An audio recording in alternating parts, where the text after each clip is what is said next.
Hello, everyone, and welcome to the Bloodstained Ritual of the Night Randomizer Cinco Bingo Showcase. That is quite a mouthful, but we're here. We're playing some Bloodstained, which has not really been represented in a tournament form uh, in the past. So I'm excited to be here. My name is Alucard2004. I am the resident creator of the randomizer bingo for Bloodstained, and joining me on commentary is the resident sleeper, Solsky. How's it going? I don't know if it's Resident Sleeper when I win like 99% of the games, but hi. Hello. Yeah, so we're getting going right here with BadmoonZ versus AceZer0. This is a tournament format that is going to be represented at the upcoming SGLIVE 2021. And I think right now we're sitting at a pretty $699 on the line. Bloodstained is a Metroidvania-style game in the style of modern Castlevania games. And the player is controlling Miriam, who, and you'll see all these players destroying all these enemies to try to collect shards. So Miriam can kill enemies and collect shards that help her with attacks, with mobility, with utility, whatever, you name it, it's there. And then we've also added in an element of bingo to kind of spice things up a little bit. And we'll go through what some of these objectives mean and what you're trying to accomplish. But the main goal of this tournament's format is to get 5 bingos, and you can get rows, columns, or diagonals. And you'll see some of our players here. BadmoonZ just hit the Bunny Morphosis shard, which allows Miriam to turn into a bunny. So it can actually do a lot of damage. So it's a pretty nice offensive power. What do you think of this start? Resident Sleeper. See? It wasn't just me. Anyways, so if we look at some of the bingo objectives, it becomes like a little bit more clear what players are trying to do. So there are different keys that are scattered throughout the game, because all the items, all the shards from enemies, everything is randomized in this. The crafting menu, there's crafting in this game. But defeat Millionaire's Bane is a kind of side boss that is actually quite difficult. It's supposed to be kind of one of the end game bosses. If we end up finding the Millionaire's key that unlocks that door, then we can go take on that boss. And if we defeat it, then we get an objective on this card. Likewise, you can go defeat Zagan and Hagenti, which are cow enemies that are in different areas of the world, kind of opposite sections of the world. One's kind of in the bottom of the garden area, the Zagan, and the Hagenti's up in Oriental Sorcery Lab. So players will need to understand where those enemies are and identify a good route to take based on the mobility that they get in order to unlock certain areas. What is this luck from Ace getting double jump from Ghost on ship? That's just ridiculous. Yeah.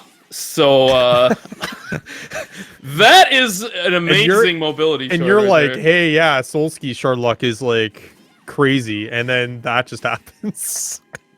I don't actually understand what just happened. Yeah.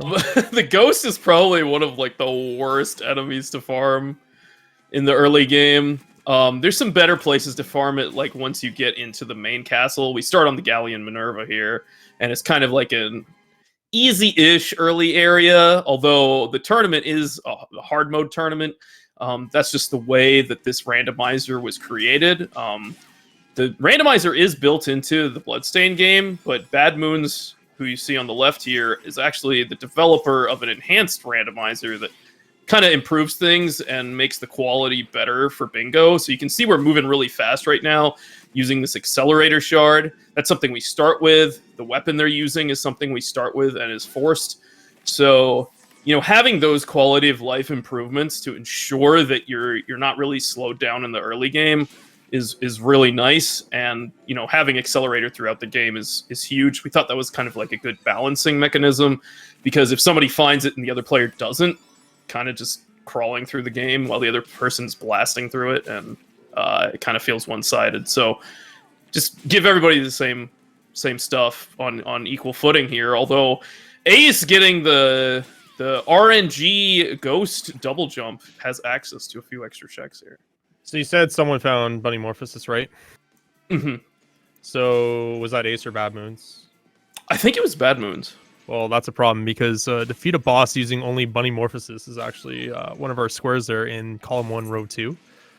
So he would have been able to kind of defeat the first boss here with that, but looks like he might have forgotten that he has it, or might not even realize he has it at that point. Oh no, it looks like Ace is the one that has it. Oh, Ace has it. Okay. Yeah, so Ace is already kind of equipped it. He's going to be ready to go. He's going to get his first square here. So just kind of quickly recap, guys. Calling out that white shard being double jump. The movement shards, we call them, or the white shards, are super important in this game, because they're going to unlock a lot of areas within the game where you'd normally be kind of locked out of. So with double jump, you're going to be able to get through some platforming in an area called Cathedral that we'll see a little bit later on in the game, one of the earlier parts of the game. But you can also maybe luck out and get some really pog, if you will, movements such as high jump that would just let you fly infinitely through the air, and a really neat one called invert, where it basically flips your character upside down so you can kind of walk on the ceilings. And there's a couple of neat little puzzles within the game that you'll be utilizing that in if you don't have other shards for movement. So it's gonna be pretty neat to see here. And you can see Ace kind of changing back and forth between Miriam and the bunny in order to accomplish that objective, and completes it successfully. Very nicely done. So well played, Ace, and manages to snag a tile on the bingo already. That is OP. Was Tisserel off the boss? Yeah, so we so just hit an amazing shard off of the par, that first boss there, which is more or less like a forced first boss, so that you just have to be prepared to fight that. You saw Ace get kind of low on health, but had some food items which restore your health immediately. So that's always a good tip, is consume food quickly if you want to stay alive, but you obviously have to find that food too, or purchase it at the shop. But Tisro Zion is the shard that you saw both of our runners pick up from the boss, and it hits like a truck and has insane range. So I suspect our runners are going to be using that extensively throughout this run, because it's just so good. It's basically an apex shard, as I call it. Like, you have two beam shards like that. The other one being Void Ray, which is dark magic, if you want to call it that, and Tisro's light magic. So there's like areas of elements in this game where some stuff will do more damage than other. So we'll get a little bit of trade off there. But as Alu said, Tisro's like just one of those shards you like to see early. Unfortunately, it's off the boss, so they're not gonna be able to power it up by farming it, which is kind of a strat here. That they could utilize, but as you can see, they're just BadmoonZ. They're just clearing the screen immediately with like very low mana cost, because there's actually a way to kind of trick the game a little bit and just kind of tap your action button for that directional shard, and it'll basically cost almost no mana. Yeah, and BadmoonZ actually snagging a familiar here, so you see the Caraboss familiar kind of floating around the little fairy on the screen there. Familiars can help in various ways to damage enemies or heal you. Like Caraboss will heal you sometimes, and sometimes the familiars are related to certain objectives on the card as well. So as we see in the bottom right corner, there's defeat Bloodbringer using only Bloodbringer familiar. So if we find that familiar, then you gotta do a little Pokemon battle to take him out, because there is an enemy called Bloodbringer in the game, and basically that becomes your pet if you in the vanilla game. But since all the shards are randomized, you got to go hunt for it. And as these players are deciding which enemies they want to kill and farm, which, that's actually a really important part of this randomizer, is just coming up with efficient farming strategies to mitigate your RNG as much as possible, because it is a bit RNG hitting shards. But if you have high damage like we do with Tisro Zion and good mobility with accelerator and double jump, then you can, farm things better and more efficiently throughout the game. I don't know what this RNG you're talking about. I just hit all my shards first try, easy, no problem. Easy game.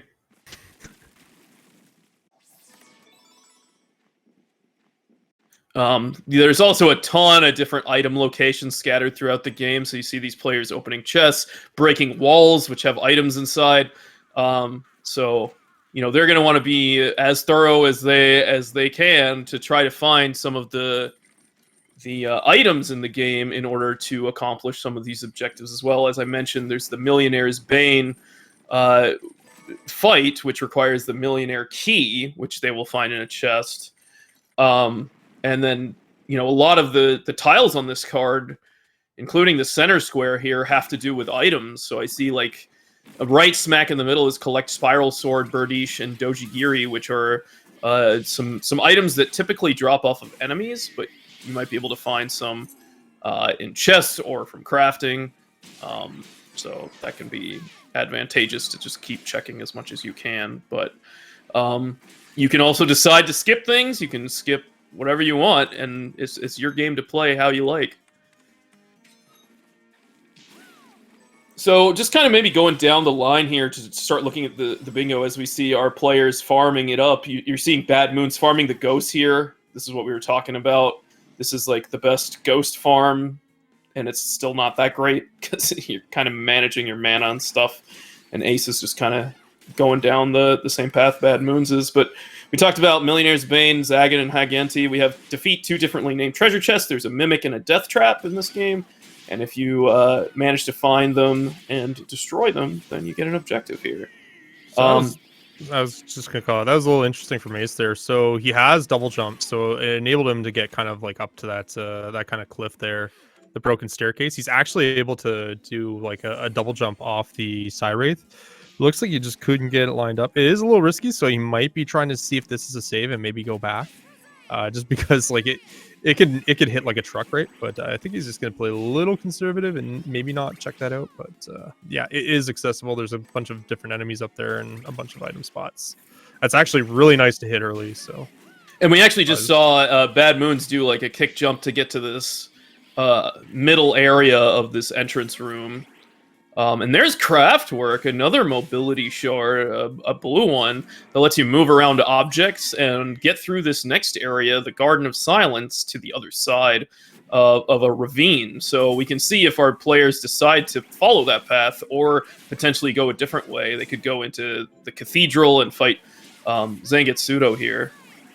So there are some branching paths available for these players now. And that room there, just full of shards for both of our players. Man. There's another white shard coming on and off the toad, and we see inverts. That was that technique I was talking about where you basically flip upside down. So you're going to see a lot of... It could get a little disorienting, right? Just because your whole screen kind of tilts 180, but... It's pretty fun to utilize and kind of move around. We also see silver bromide, which is a bit of an important item, isn't it, Alu? From our race last night. Oh, yeah. Why don't you kind of explain what silver bromide does in this game? Yeah, so silver bromide's a really interesting one because it actually like completely locks away the train, and the train allows you access to some additional enemies and bosses that you normally wouldn't have access to without it. And you need to take that silver bromide, you need to go to town, you got to get your picture taken so that you can go to OD, who's interestingly like in the library. If you're familiar with Castlevania Symphony of the Night, they kind of did an homage to the librarian from Castlevania Symphony of the Night there. So once we get to the library, we'll be able to turn that in and basically get the pass plate, which gives us access to the train. There's a lot of enemies there. There's a couple bosses, and probably the worst enemy in the game, Kune Kune. It's pretty awful enemy to farm.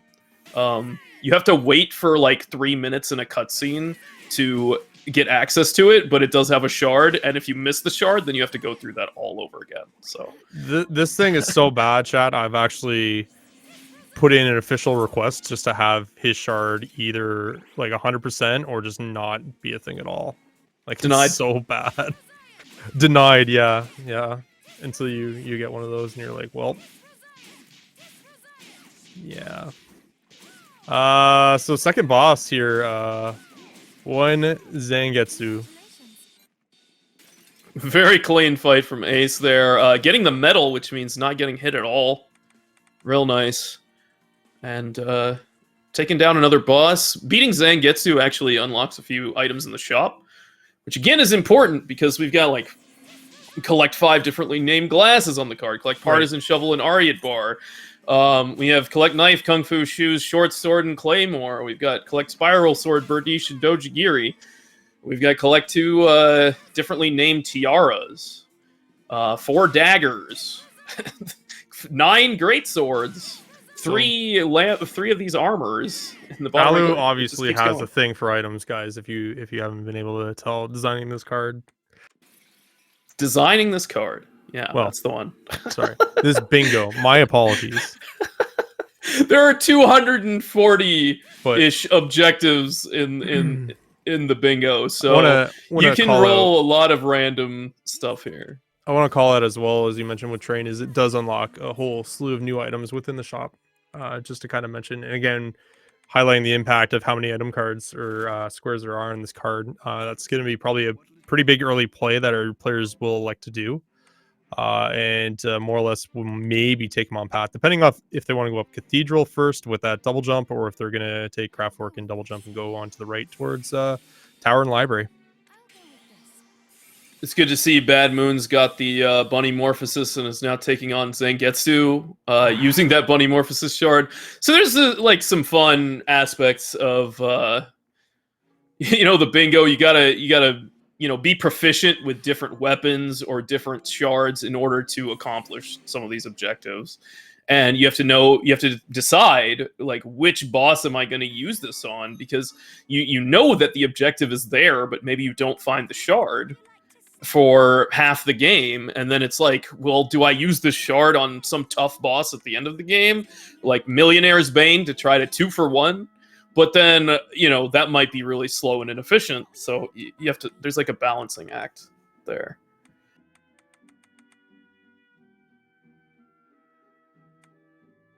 So it looks like Ace is kind of looking through the shop, seeing what he can pick up here while BadmoonZ is pressing on through entrance, trying to farm up some shards. We see a resist slash shard, which we do have. Collect 8 differently named resist passive shards. So the yellow ones are passive. The red ones are conjure shards, which we actually have an objective to collect 7 differently named summon conjure shards. So they're shards that summon different enemies, more or less, onto the battlefield. But, everything costs mana. So, right now, Tisro Zion is probably their most efficient option. So you may not end up seeing some of those come into play, but we just need to collect them. We just need to have them in our inventory. I see some of the other shards that we need to pick up on this card are collect 3 differently named 8-bit shards. So there's a fun, like, kind of silly, I would call it, zone. Don't spoil it. Don't spoil it. Yeah, okay. I won't spoil it. I'm sure we'll see it. Some player will go there, and it'll be fun. There's a fun zone in this game, and let's just say we need to farm. We need to find the shards that are normally drop in that zone, but they could be anywhere in the world. We have collect Rigastarima and Rigadoin shards, so those are just fire-related shards that exist. Oh, here. That's the reason why you had that there? I've always wondered, to be honest. Because I never use either, and I'm just like, why are these paired? Well, they have the similar name. So I guess you have the ice ones paired too, then, eh? Yeah, so I have the ice ones paired together, I have the fire ones paired together, I have the lightning ones paired together. Like, are the lightning ones paired together? Yeah, the Teps Salrenda and Teps Osius. I never see that square anymore, and that's probably why.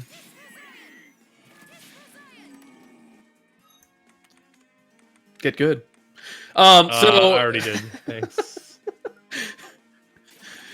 All right, so looks like BadmoonZ is pushing on into the lower area of Cathedral, which is another zone here, trying to farm these toads and the ore dog, which can be pretty annoying. You can see kind of running all the way through the room, but finally hitting a shard there, getting another resist shard, so that's good for the count.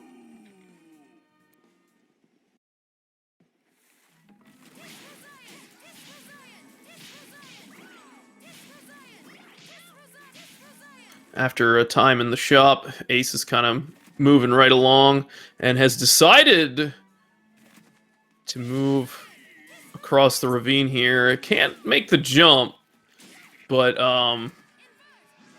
can use invert to get across. I was waiting for it. There it is. And BadmoonZ gets it too. So now both of our players with the mobility here.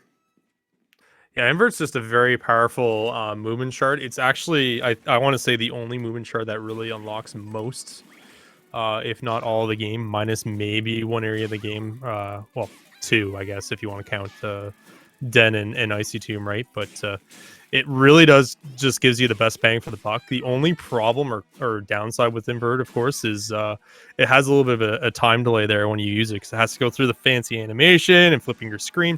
There's a little bit of delay there, so obviously, like as you see Ace there, you want to get like that double jump and that high jump as soon as possible, just so you can kind of fly through the seat a little bit faster. But yeah, it's still very nice to have, because then you have basically unlimited options throughout the game.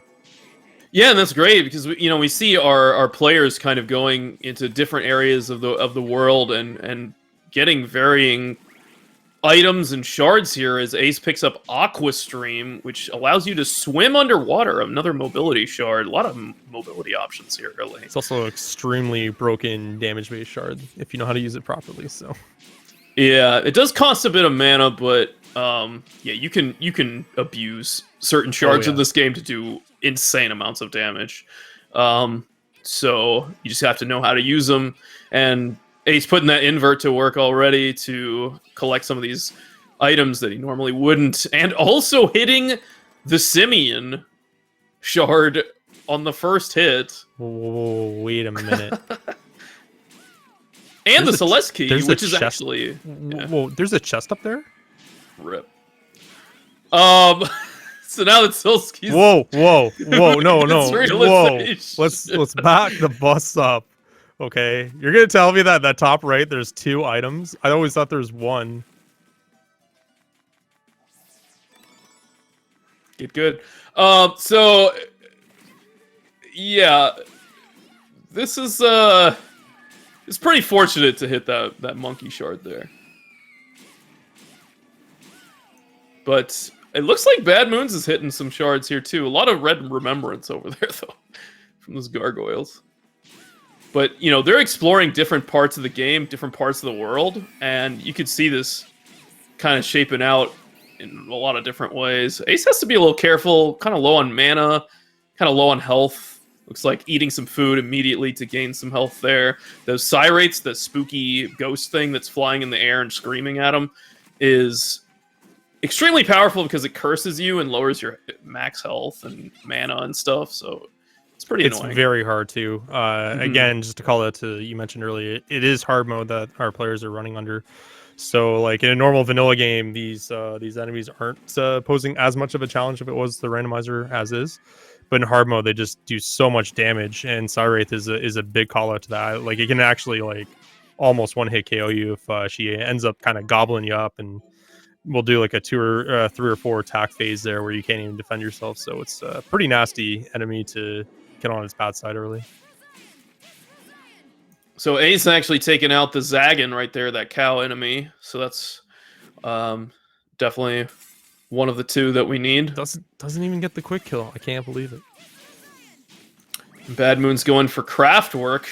Fun fact about this boss is, due to the nature of Randomizer, this boss will actually soft lock you if you don't go in there with the craftwork shard. So BadmoonZ has placed craftwork in a place that is not behind craftwork, and we've prevented certain items from being back there that would break the game.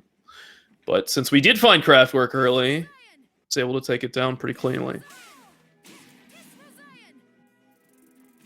So Ace did pick up the Celeste key in the Garden of Silence here, which is a great pickup because we do have Meet a Ghostly Friend in Celeste's room.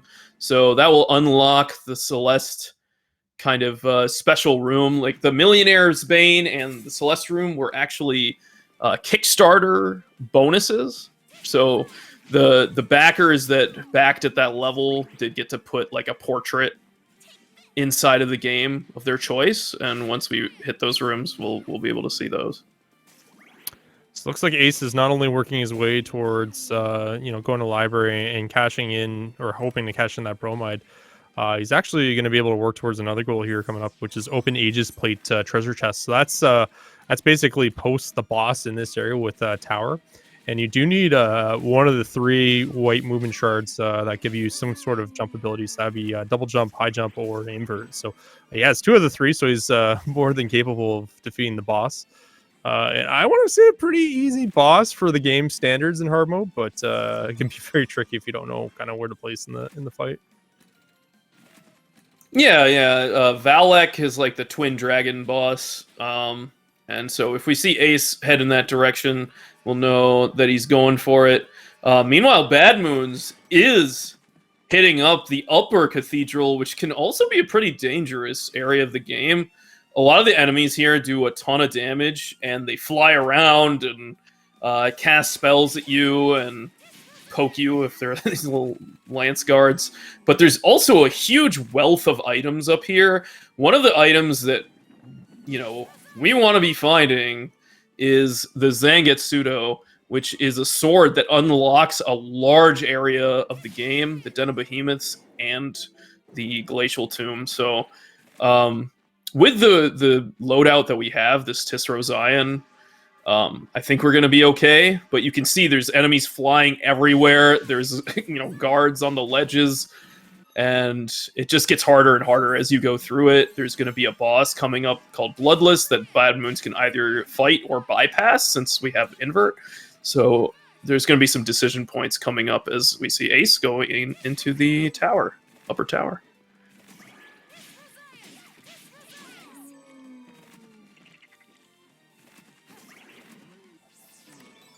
So both of these areas actually filled with a lot of items.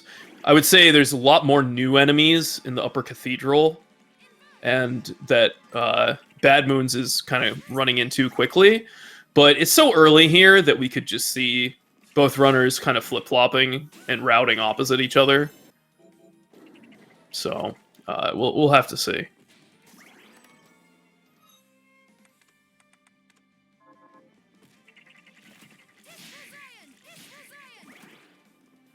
Yeah, get used to that, chat. Tisro Zion. Tisro Zion. Yeah, Miriam likes to be vocal about what she's doing. She's all like, invert! Tisro Zion! You probably should have told the runners to turn off the her voice lines, but that's fine. No, we like it. It's fine. Just wait till, like, Hellhound and Jeebles answer my call! Every second. Ooh, and there's a rude shard right there. So why is it rude? Because it's called Ruinous Rude. And it's actually basically a cross from Castlevania. And there's a boss that normally fires that off.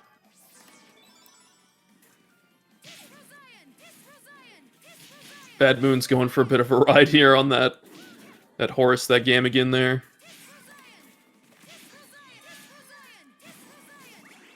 And you can see, like, there is kind of a bit of a knowledge that these players need to have in order to break some of these walls to find the items, to effectively farm certain enemies. So you see Ace is, like, over here trying to farm these maledictions and Dullahammers in order to try to get those shards.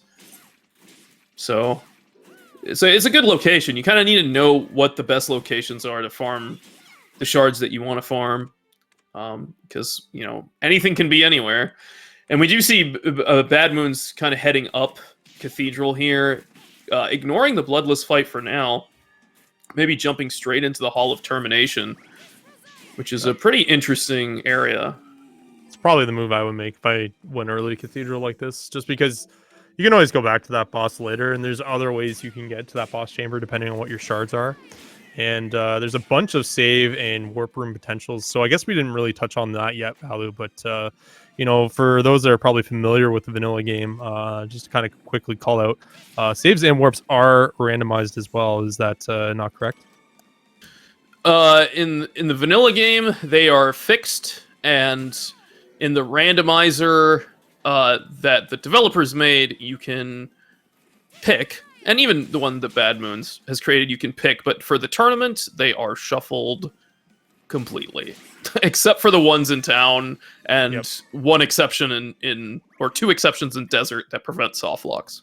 Yeah, so you're already up here and you're like hoping to see a warp, right? Because you're going to run into about 3 different rooms that could have it. And you're just like, please be green, basically. Pretty much, because you want to be able to come back, especially if you don't have Zangetsudo, because you do need Zangetsudo to unlock that Den of Behemoths and the Glacial Tomb by coming up here to kind of foil Jeebel's plans. This is also where the Millionaire boss is, so it's a really important area. That door on the right there on BadmoonZ's screen is where that Millionaire's Bane lies. But Ace is now going through the Valak fight, which is the Twin Dragons here. There's going to be a random shard on this boss, and then Ace will be able to pick up the Aegis Plate chest shortly after. Pretty solid play.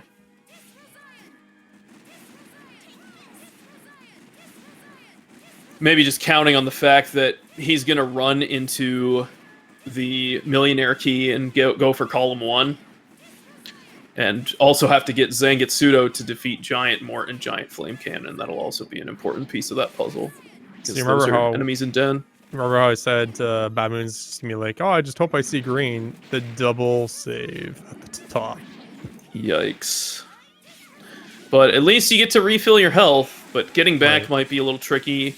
There are enough areas around this that it's usually not too bad if you hit one in like library or but if they're Cathedral, all saves, it's actually the worst thing in the world. Like, for those that again that have played or are familiar with the game, like just there's even with the free accelerator, there's so much travel involved to kind of get back there. So there is one more save warp room that's available in Millionaires that we haven't seen. And we actually have another one past a boss that you normally get to Millionaires through, but you can also backdoor. But how about that room you're talking about as Ace kills Valak? Yeah, so Ace is about to pick up the Aegis Plate treasure chest, gets a shard from the boss here, Circular Ripper, and BadmoonZ has entered the 8-bit nightmare, which is turning out to be a little bit of a nightmare. Those guys what is going on? Why are there so many zombies? Stop moving back. Yeah, exactly. Oh! You saw ectoplasm. That, did you see the ectoplasm drop? That means that enemy does have Alcahest. So knowing the drop tables in this game can be important. The drop tables are also shuffled in this randomizer, and that's an interesting aspect of the bingo, because if you know the drop table, if you know what drops off of an enemy, then you know what else that enemy might have. There are a few enemies that like share the same stuff, so then you can maybe narrow it down. But it's really helpful because if you find something like ectoplasm, then you know that that enemy drops Alcahest. Well, what does Alcahest do, Solsky? It is the most broken item in this game. It essentially allows you to what's called deconstruct. So what that means is if I have an item of that has a recipe within the shop that I either have a book for or the game has given me to start, I'm able to, for a random number of Alcahest, depending on how the seed gens, be able to use that Alcahest to basically deconstruct for its ingredients. And why that's important is it's randomized from its vanilla counterpart. So it can be any assortment of items, weapons, even seeds we've seen can be there, right? But it's very important in an item-heavy card like this to kind of know where Alcahest is, because twofold. You now know where it is, so you can choose to maybe farm it early or put it off and go back later. But B, there's a neat little tool in this game called the, I guess it's like an was it, an almanac, I guess you can call Yeah, it. it's like the encyclopedia or Yeah. the journal, I think is what it's actually And you can called. basically just use that to take a look and see what enemy drops Alcahest. And there's 3 that drop it, and 1 drops a ×2, as we call it. And by being able to see the ectoplasm, you know, if BadmoonZ doesn't get an Alcahest drop, you can actually see who else drops ectoplasm to maybe see if there's an easier farm for that Alcahest. Speaking of those seats, Ace just picked him up right in front of OD, our librarian, finds a save there. And there's also a boss over here that we might be able to fight. But here's the NPC in the library. You can check out books that help your DPS or your health or your other stats, which is pretty cool. And also just turned in the to get the pass plate there. So that will give Ace access to the train now. You can do this kind of fun action of bonking OD in order to collect a couple chests. So doing that now, and Again, probably going to fight Andraelphus here. Yeah, big shout outs again to you know, Symphony of the Night, as you know, in the old library you can always you know, what was it, the high jump, I guess, in that game you could just kind of jump up and knock the guy off his chair. Well, you can do that in this game as well, so it's pretty neat. You sure can, and we have invert to do that, although there is a high jump in this game, and if our players find it, they're going to be real happy, and could potentially do that using that shard as well. BadmoonZ is really excited about that shard he's getting.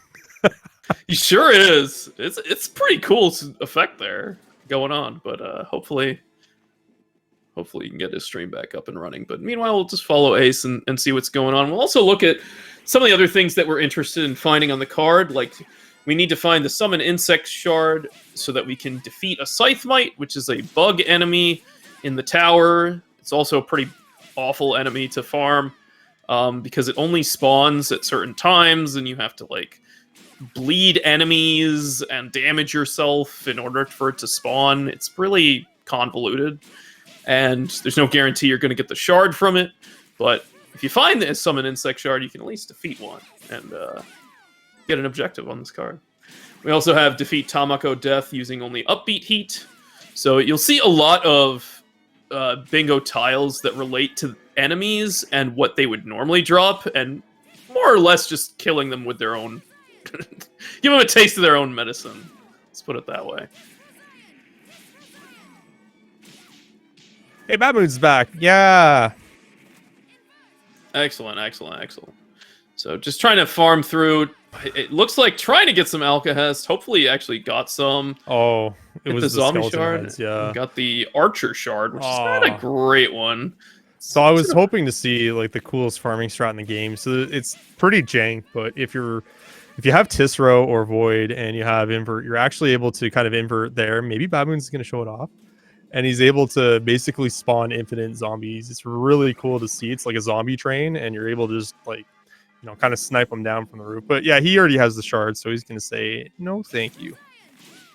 Yeah, and it looks like BadmoonZ has discovered the one enemy apart from the Mort that you encounter at the very beginning of the game that doesn't have a shard. So apparently the 8-bit skulls don't have a shard, which is actually kind of handy. That means you know all the other enemies in the game are going to have shards, so you don't have to keep checking your menu. You can actually check your menu once you kill an enemy to see if it drops a shard or not. But there is one enemy out there, so that's a little bit of randomness that you have to worry about. And it's all shuffled. This is a pretty risky fight for BadmoonZ to do, because 8-bit Overlord is one of the toughest bosses in the game, just from like a health standpoint and also a damage standpoint, right? And doesn't have the Deadeye Tome yet to kind of pair with that Tisro, which would amp up your damage there. And pretty low here. I'm not sure how much food he has, but when it gets to like the second phase of this fight, it can get really nasty with those flame patterns where it's just pretty much the whole screen's flamed. So as you can kind of see, there it is. Yeah, but yeah, if that's you the double first jump, phase. if you have double jump and you're there, like yeah, you can see he can dodge those pretty nicely. So like the second phase that you'll eventually see if he gets that wave is like, it's just the whole screen is just fire. There's no kind of like wavy pattern. It's just all flame. So it's kind of rough, but you can maneuver through it. Yep. You just got to be on point. But you can see like jumping jacks, that does right? like 200 something damage. Yeah, it's like skip rope or jumping jacks. So he does have quite a bit of food there. He's got about like 12 food left, varying dishes, right? So you should be able to handle this, but we'll let's keep an eye on that. Well, Ace kind of continues on through library here. Yeah, and we're kind of seeing our runners kind of sync up in the Hall of Termination. So Ace took care of the tower and went through the library, and looks to be heading up towards the Hall of Termination from the right side, but BadmoonZ approached it from the upper cathedral into the Hall of Termination from the left side. So kind of different routes, different paths. The advantage of Ace's path is he does get to turn in to get that pass plate already, and also gets the use of the Deadeye Tome, which improves his directional shards, which is improving his damage output so he can farm faster, kill enemies a little better. So I kind of lean towards Ace's route, but you know, BadmoonZ just hit invert a little bit later, so it kind of made sense in his position to keep going in that direction. So I like in BadmoonZ fight how the Silver Knight is like just getting his fill in by like hitting, you know, 8-bit Overlord for one hit. He's just like, I'm helping. You know, the Silver Knight can actually here we go. Here's the flames of crazy. Yep, but you see, the Silver Knight can like block the flames sometimes. What is this hack? Yeah. But that's really good dodges there from BadmoonZ. Really making this fight look easy.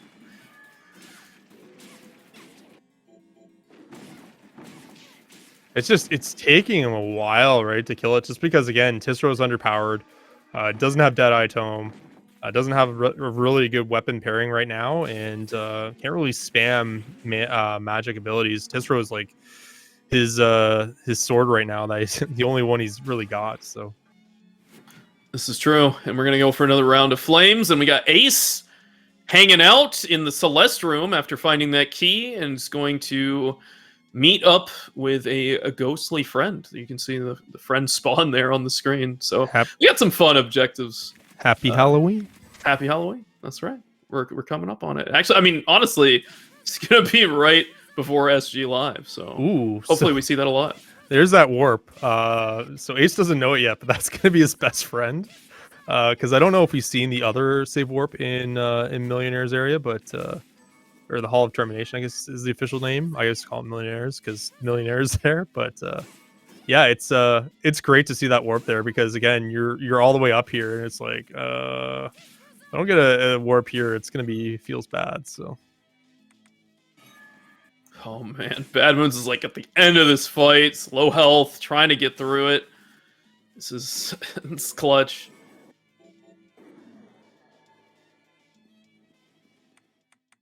You think he's like, come on, man, like just finish this off. Again, that's why I hate going here early if I'm underpowered because it just takes so long. Oh, takes some fire in the face. Was he out of food? I guess so, or just maybe didn't anticipate the amount of damage. He was like, that's rough, but maybe for the best. I don't think he found anything super impactful. It's not though, because he got the ectoplasm, but I don't. Well, I guess we didn't see it, but because had a little bit of an issue there with the stream, but we don't know if he checked to see what enemy drops ectoplasm. So if he didn't, then he's going to be kind of in the dark again with that knowledge. So he's going to go double down here to Millionaire's Bane. Kind of a safe boss though. If you use, well, he's using a weapon now, but if you just use a directional shard like Tisro, certain shards will just basically proc the jackpot boss here just to kind of jump around. That's it. Yeah, trying to slide under can be a little tricky. You always want to jump, yeah. Jumping is a little more consistent, but the Millionaire boss can also be like a troll and like jump high. So, yeah. He has tells, right? Like he'll do like a small lunge, you kind of know it, but again, he does that little spin when he knows he's going to go for the big one. He just drops some coins. Don't pick up those coins because you'll die, right? But true. Yeah. Ace, meanwhile, actually completing some quests here, turning in one of the seeds to the farmer guy to grow some. What was that? Did you see that on BadmoonZ side? I missed it. What happened? Yeah, what is that? I don't think I've ever seen that. Jackpot's like jumping and he's sliding like he's on ice. Yeah, I've seen it slide. I've never seen once it slide lands, like that. It slides. Yeah, BadmoonZ needs to watch the health here though. Okay. Maybe it's good. because Silver Knight's getting in the way, but like I've just never seen that. No, it slides. See, it just slides across the room. It depends how far it is from the wall. Because if it just, see, like here, it's not going to slide much. It's just Oh, maybe bounces. it's because you're hitting it like while it's falling, I guess. Because it looks like he's knocking it away. Because like I just wait for it to land, right? So I know where its position is and then I'll attack. But Yeah. I don't think I've ever, or maybe I just don't remember it sliding. But no, that's crazy to me, man. That's insane.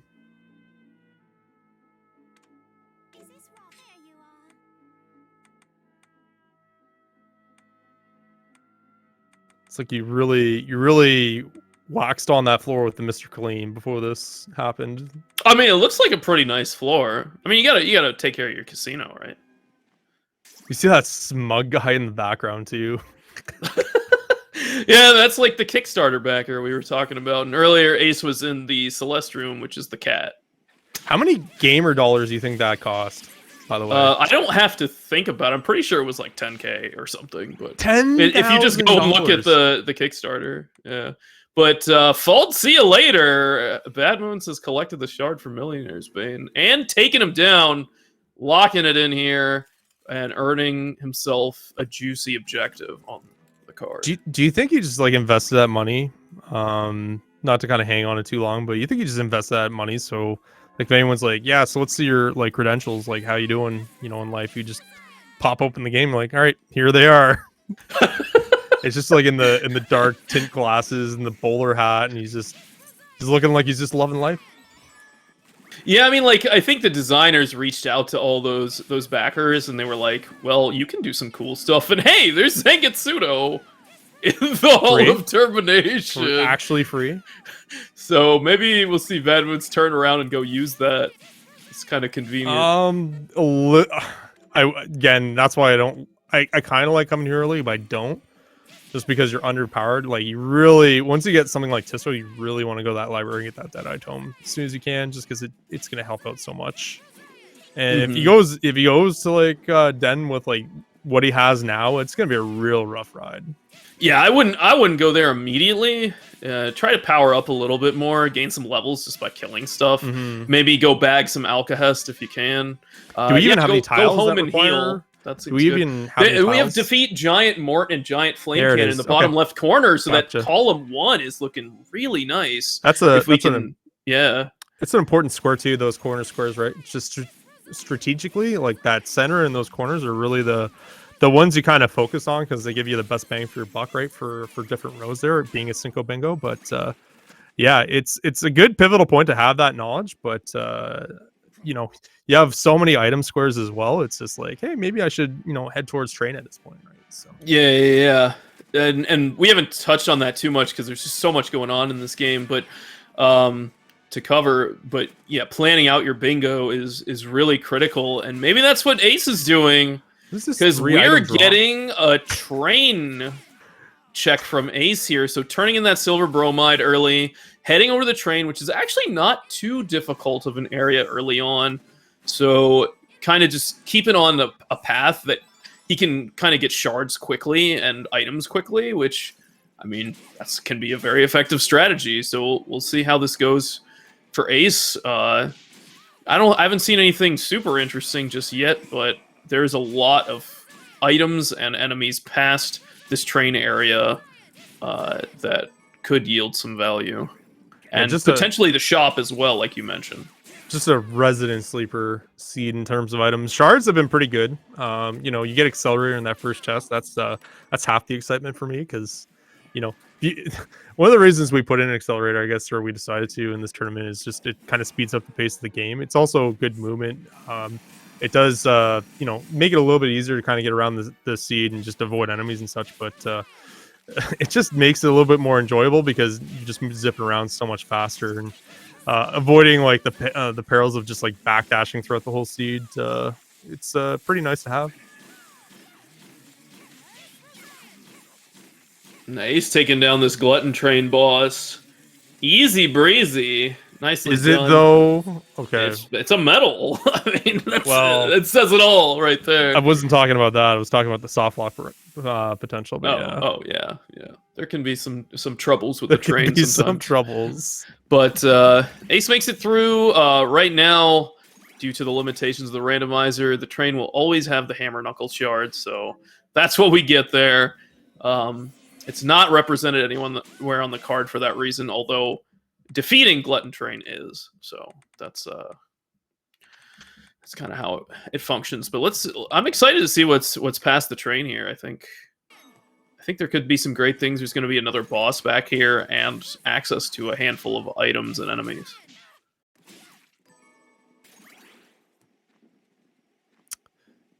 Ace looks like he just missed an item location actually too. Is he gonna go? No, he's not. There's like a secret wall up there in the middle part of this room. I think he's going back. Kinda...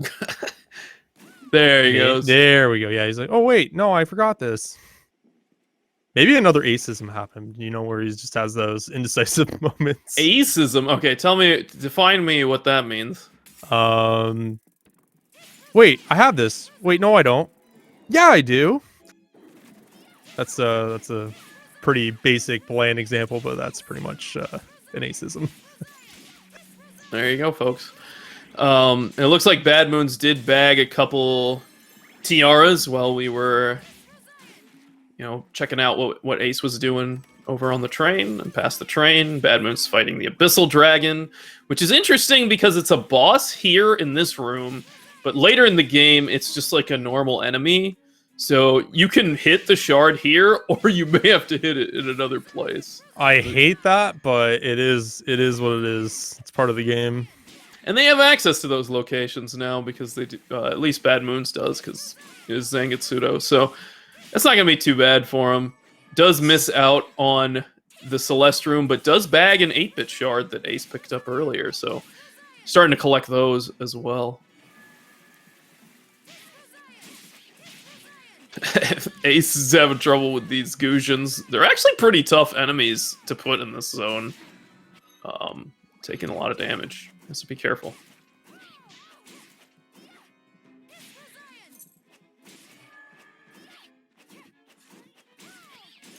So as we've started basically uncovering and unlocking a ridiculous amount of this game, where should we be going, Solsky? Like, what is the play? So we see a train play by Ace. I don't think there's anything on the card that particularly pointed to going here, but there's a good number of shards. Ace has been hitting a lot of these conjure shards here, so that's good for that objective.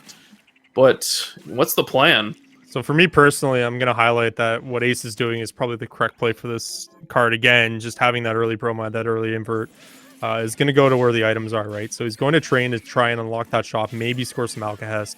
I think the good follow-up play here is, again, just focusing on an item-centric card, is to go underground. There's just so many item locations that are available in like about 3 or 4 different zones through the underground section, I guess, of the game, you can call it.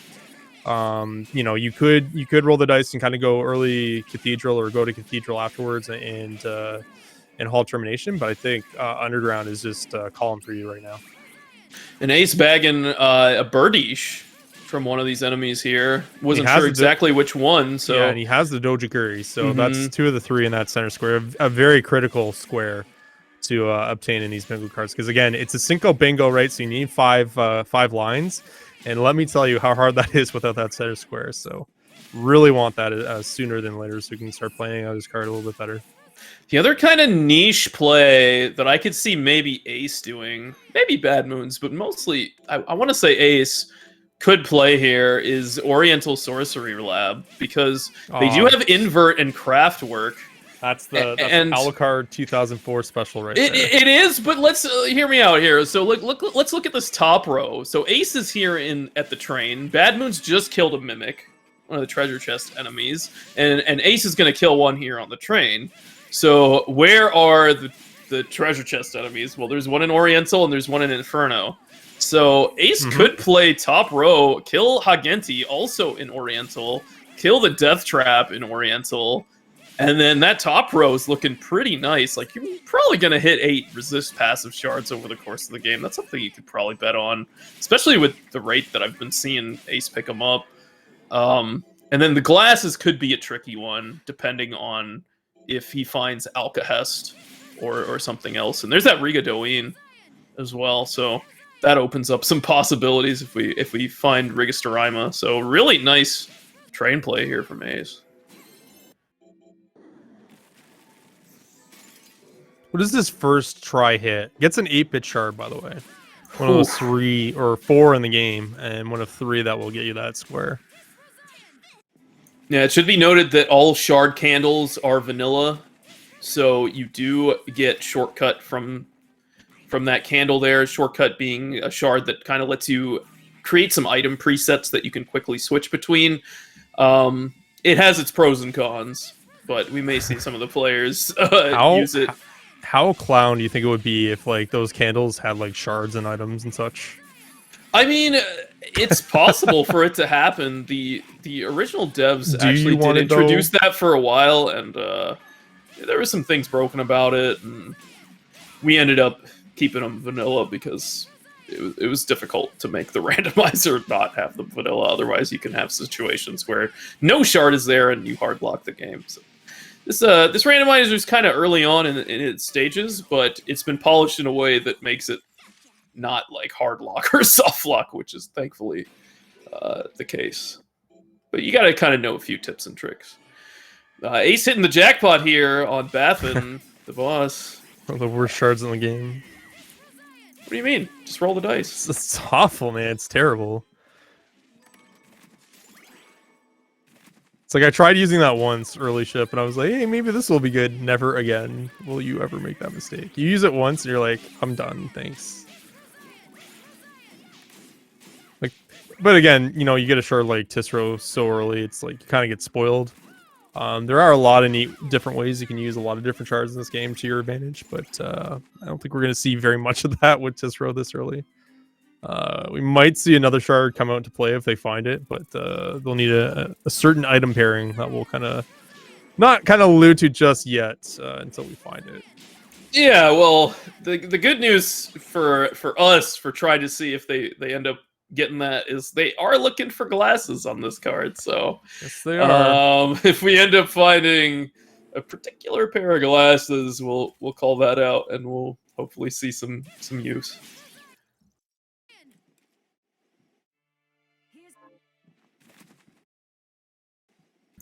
BadmoonZ killing a single Gujin there.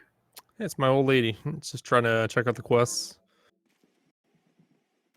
Ace going on a growing frenzy here. You can definitely grow 3 different seeds. Harry there will grow them for you, and you can craft a lot of different food recipes. And food in this game is extremely powerful, right, Solsky? Sure, if you eat it right. Which Ace legendarily does not, which is why it's hilarious that there's 0 cards for food or growing, because there is one for growing the crops I think you alluded to before, but there's actually 0, but Ace is going ham right now. It's kind of funny. Let's get that main gosh out of it. And yeah. I guess he's just trying to score a good item off this. And rip. Yeah, I think that sells for a little bit, but didn't really. Well, actually, I think that's a dagger, right? It is a dagger, yep. So yeah, four daggers. That's progress. So yeah. You can see, like, completing quests is a way you can get items.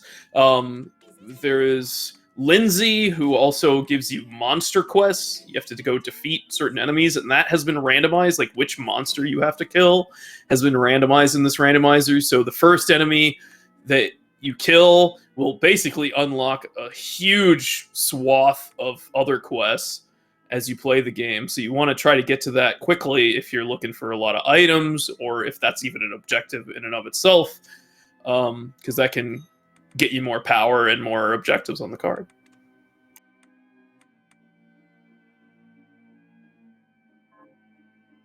Looks like Ace has 4 differently named summon shards there, conjure shards. So, 3 more and he'll be set. And looks like 2 8-bit shards. So if Ace gets 1 more, then he'll be in good shape there. Just kind of checking through the menu, making sure you know what's going on. You can highlight certain items if you like. It looks like we see the Dojigiri and Birdish again. We see the main Gauche. So just taking stock of what's possible and what to go for, because we're nearing the first hour mark, and these players need to start making some decisions on where they're going to go and how they're going to route to get their 5 bingos.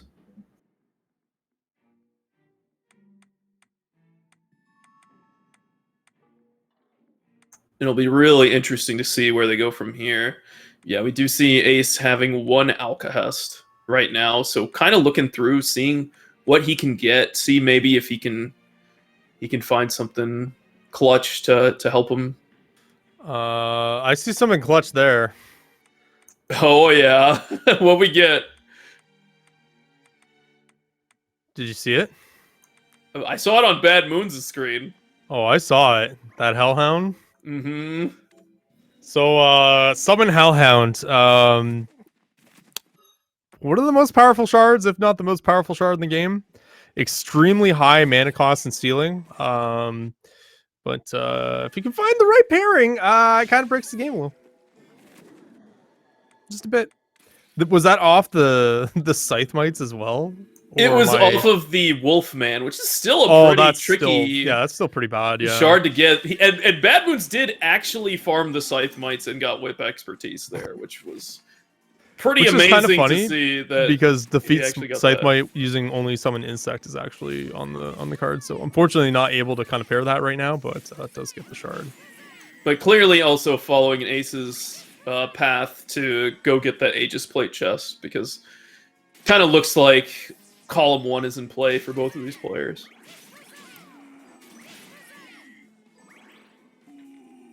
I definitely like the play.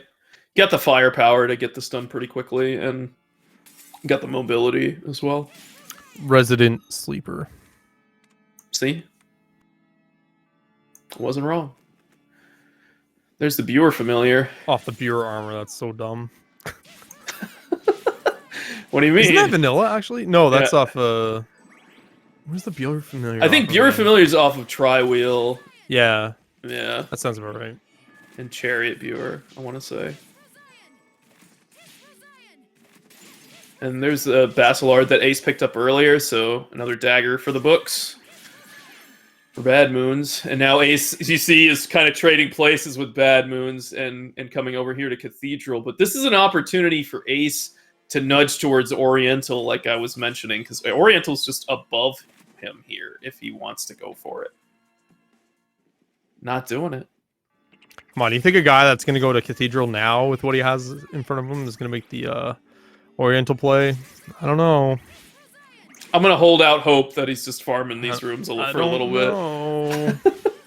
I think it's pretty strong to hit 2 objectives pretty quickly there. And yeah, but you can come back to them later, and you can come back with more power too, right? Like that's fair. Oriental is a tougher just part hit of the up game. there and you get like really good items, but just going with the numbers. Again, I'm going to call out that on a ground play is probably their strongest bet right now. I guess the other one that Ace could go for again is the Hall of Termination, Millionaires, whatever you want to call it. Has quite a bit of items, has some different charts he hasn't seen yet. So, and he'll actually run into a Zangetsuto, which will give him an interesting choice because he's kind of pretty well powered now. So he maybe could entertain, say, Den of Evil, but we'll have to wait and see.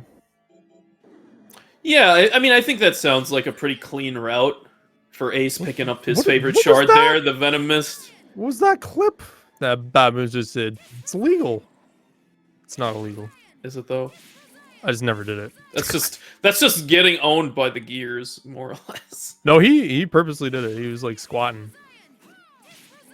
It's like, all right, push me through. It's inbounds. I know. I'm memeing.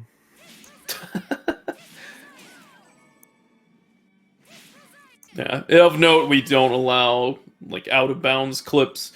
If they find summon chair, they can't chair clip places. If you've seen some of the the glitch speed runs of this game, you can do some wacky stuff, but it's not allowed. We're already giving you guys accelerator. I don't think we need to go that way. So.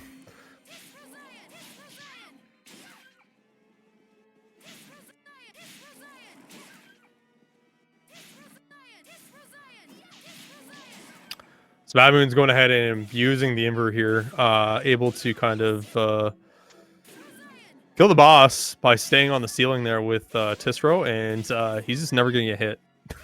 Through this Pretty much, fight now. yeah, just ignores all the fire that's being spewed out there on the ground. Quite effective strategy, and probably has the boss dead to rights now, just has to wait for these cutscenes.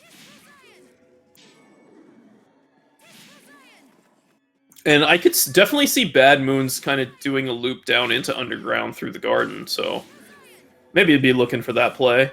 One of the objectives on the card is fully explore Garden of Silence as well. So there's a lot of incentive for these guys to be searching the garden at some point in the game. The problem is, in order to fully explore the Garden of Silence, you need the Warhorse key, which is another kind of optional boss. But in this case, a boss that you want to find the key for because it will allow you to get that objective.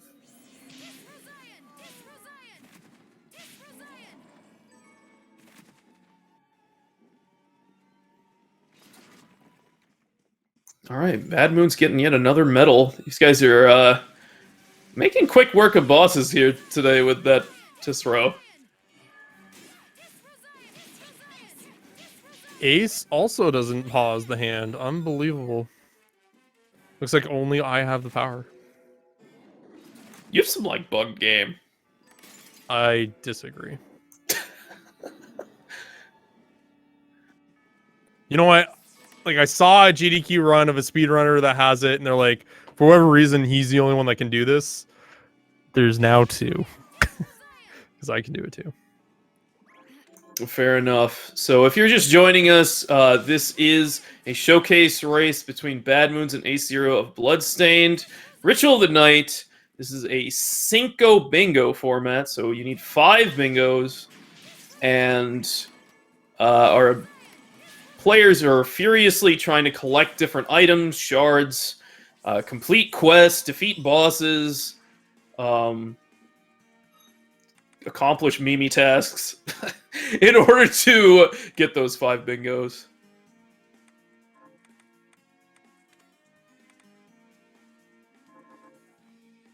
And we're off to a pretty good start here. Like, you'll notice things kind of start slow because early on the players are really looking for mobility, for damage, for farm ability, and then it just accelerates out of control, pun intended.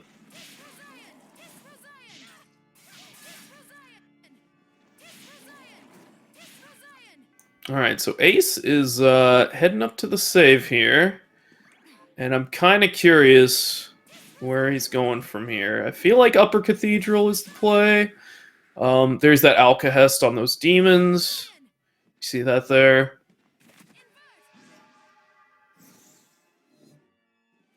Yep, Upper Cathedral.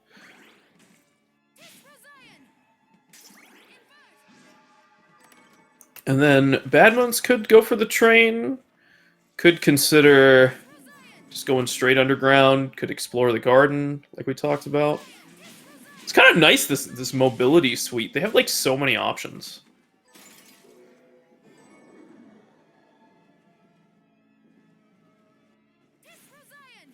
So crafting and the shop is randomized, so it can take a little bit of puzzling and work in order to find the items that you want, but you can also get really broken things through dismantling.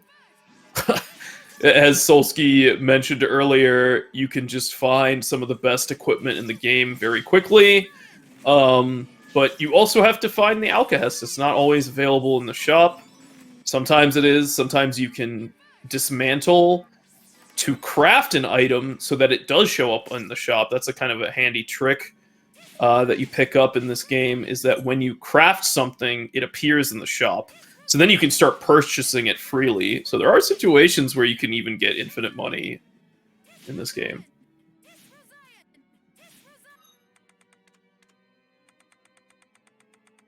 Pay-to-win model.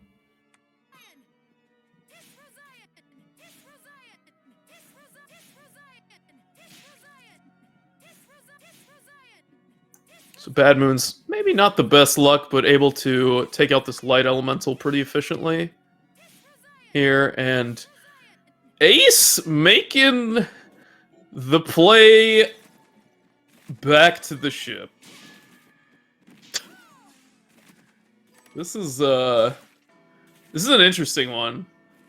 What do you think about this? Well, yeah, BadmoonZ is there, but yeah, it's Oh, sorry, BadmoonZ, not Ace. he gets the warp. Oops. So that's great. Okay. But, see you later. Maybe realize that the ghost dropped double jump and was like, well, I don't want Ace to hit something. This could be like a playing your opponent kind of move. I'm really not sure. Yeah, I have them backwards. That's my bad.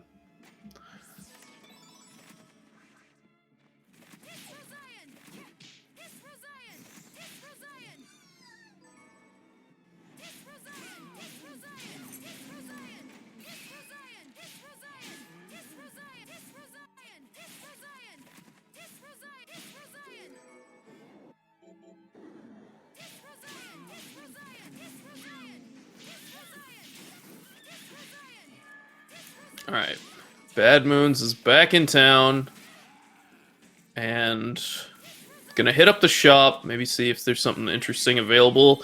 One of the other things you can craft in the crafter are shards, and the way crafting shards works is there's a shard that will unlock the ability to craft it at all. So, like, you need to find that shard for it to even show up in the crafter. And it could have some various requirements. Ace, now in Upper Cathedral, deciding to fight a boss here that we haven't seen, Bloodless, who kind of has two phases of the fight. Kind of just have to deal with her swarming blood attacks. She'll, like, fly around the room, she'll shoot blood at you. And then at some point, she's going to absorb all that blood and heal back up. And then you have to enter a second phase, which is a lot harder, so... it looks like Ace is doing a pretty good job here.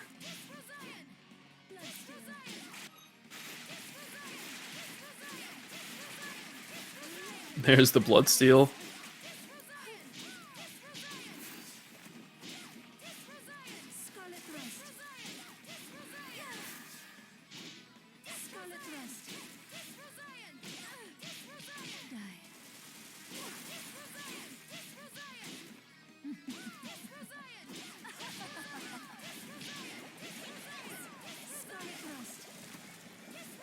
I don't really know where Ace goes from here, though. He could go anywhere. He's gonna go up. He's playing like super safe and conservative. He's gonna go up at this point. He's gonna go to Hall, find Zangetsudo, and then what? Right? Like that's the question. I would still, yeah. I mean, we'll see. See, BadmoonZ almost went to Hall there, changed his mind, decided to go towards Underground. It looks like, or more Garden. So, definitely liking the play. Kind of knocking out some of these tiles that maybe he needs to explore or not. Okay, hasn't got some of these shards, so I like that.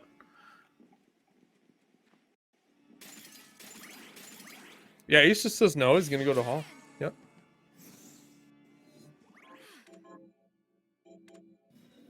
One of the nice things about saves is they full heal you, so taking advantage of that, and any food you have is always extremely good. We should ask BadmoonZ, since it's hard mode, to disable that so you can save only and it doesn't heal you. That'd be great. Is that really what you want? I wouldn't mind it. Iron Man mode. I mean, no food, home save, no save, heal, obviously. no heal food. Just no stat increase food.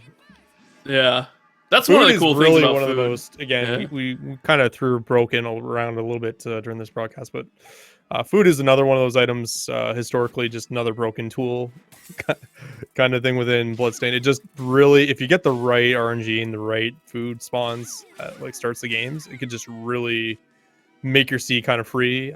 In this instance, like the guys didn't really get too great of an offering for food, but like, you know, you can get like the exquisite steak for the 10 strength, like a steak for 5, nectar for like, was it +2 manage regen off the hop. So it could just give you some really strong offerings to start, but none of that really happening in the seed so far. Yeah, early on you do want to be looking for those like strength ups, int ups, HP ups, just so you can tank more damage. That kind of thing, because you do get permanent buffs from eating the food. It's just so strong. Crafting food can be a little bit difficult. Maybe sometimes it's required. And as we maybe predicted, our players are kind of just crossing each other's paths and going to where each other were before. So Ace about to find that Zangetsudo. BadmoonZ about to get past the train to Bathen and all that good stuff. So it's really kind of a toss-up what's going to happen from here. But as you alluded, like the carriage mort had Rigastorima. So BadmoonZ has Rigastorima and Rigadoin at this point. I don't think Ace got that. Could be wrong.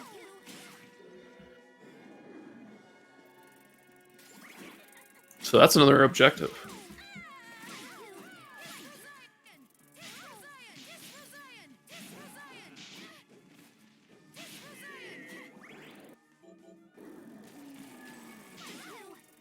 So that might actually put some interesting options in play for BadmoonZ. The problem is, I think the Lethargy shard in that column too.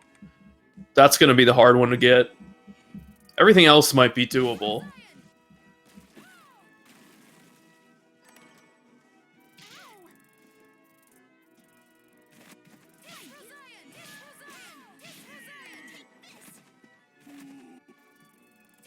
Trying to think what else might be like an easy row column or diagonal. Are you seeing anything?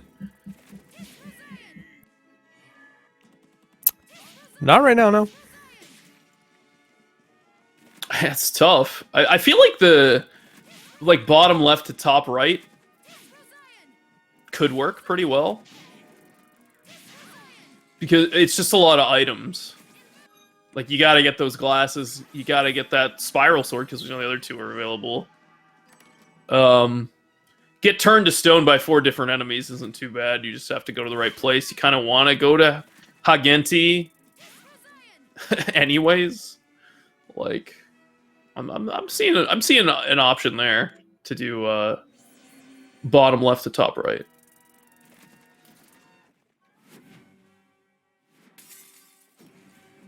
Here we go. Millionaire's Bane from Ace.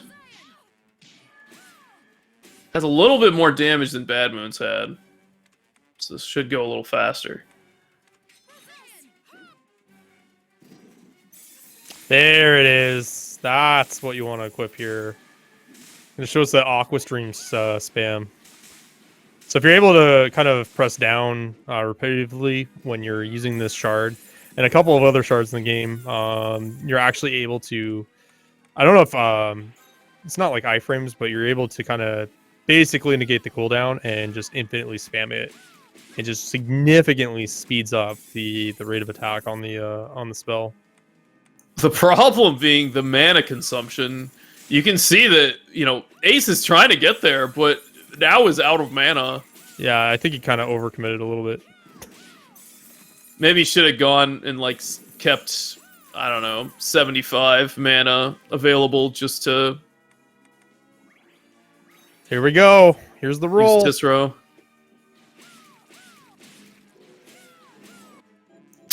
It's the Lily Shard in the fight. Amazing. I don't like this man right now. His level of shard luck is just... Wow. I don't think I've ever hit that Lily Shard in that fight before. Same, because I almost never see the Lily there. Yeah, it's pretty RNG if that spawns or not. Well, that and depending on how you attack it too, right? So. True.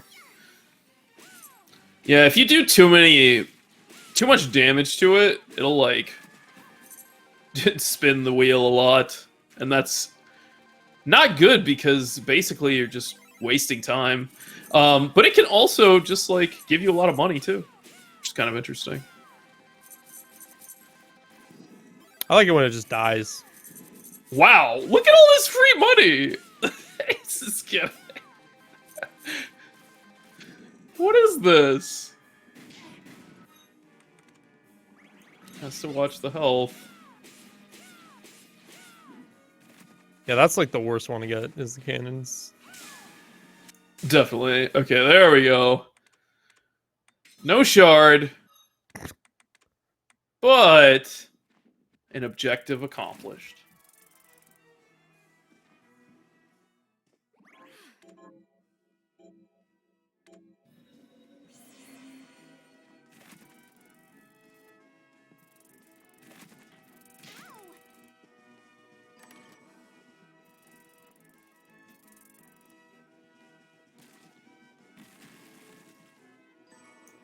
All right, so maybe we're gonna see some new action here from Ace. Yeah, heading over to Jeeble. So what's this fight all about?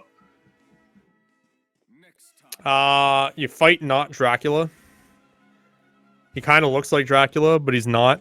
As you know, doesn't even look like Richter even, right? But you just kind of got to fight him. And you know, similar again, we'll call it Symphony of the Night here, has kind of a secret, I guess not so secret ending, where if you have Zangetsudo equipped and you progress through the game, which Ace has, he's able to basically damage Jeeble down until the Blood Moon turns red. Once it turns red with Zangetsudo equipped, he's able to kind of slice it in half and reveal the true evil that's haunting the castle. It's pretty spooky. Yep, there's the Blood Moon, and there's Ace getting grabbed in the face, barely staying alive. Oh my god. And there it is. The kill on Jeeble by slicing the moon, revealing Gremory, the true evil there, and not losing the game. Because if you kill Jeeble through damage, you actually game over. Except that one time when I did, and I was able to leave the room. The game's fine, guys. It's not broken at all. It's like super rare bug, almost never happens, but hey, happens sometimes.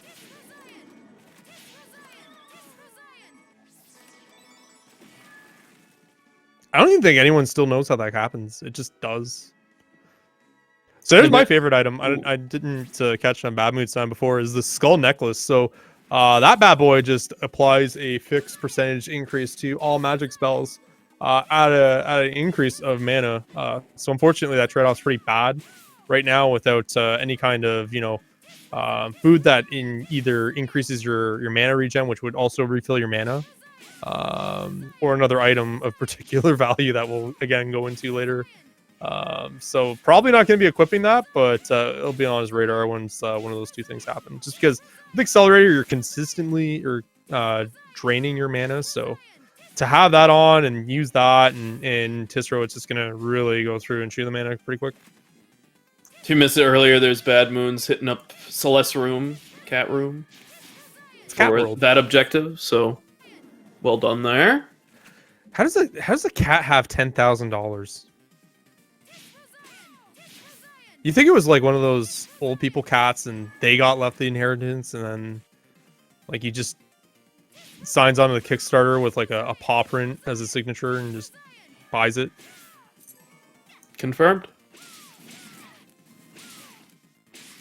He didn't really agree with me. He just said confirmed. Like, what's that all about? Confirmed. It's gonna be a long race, guys. What do you mean? They're making great progress.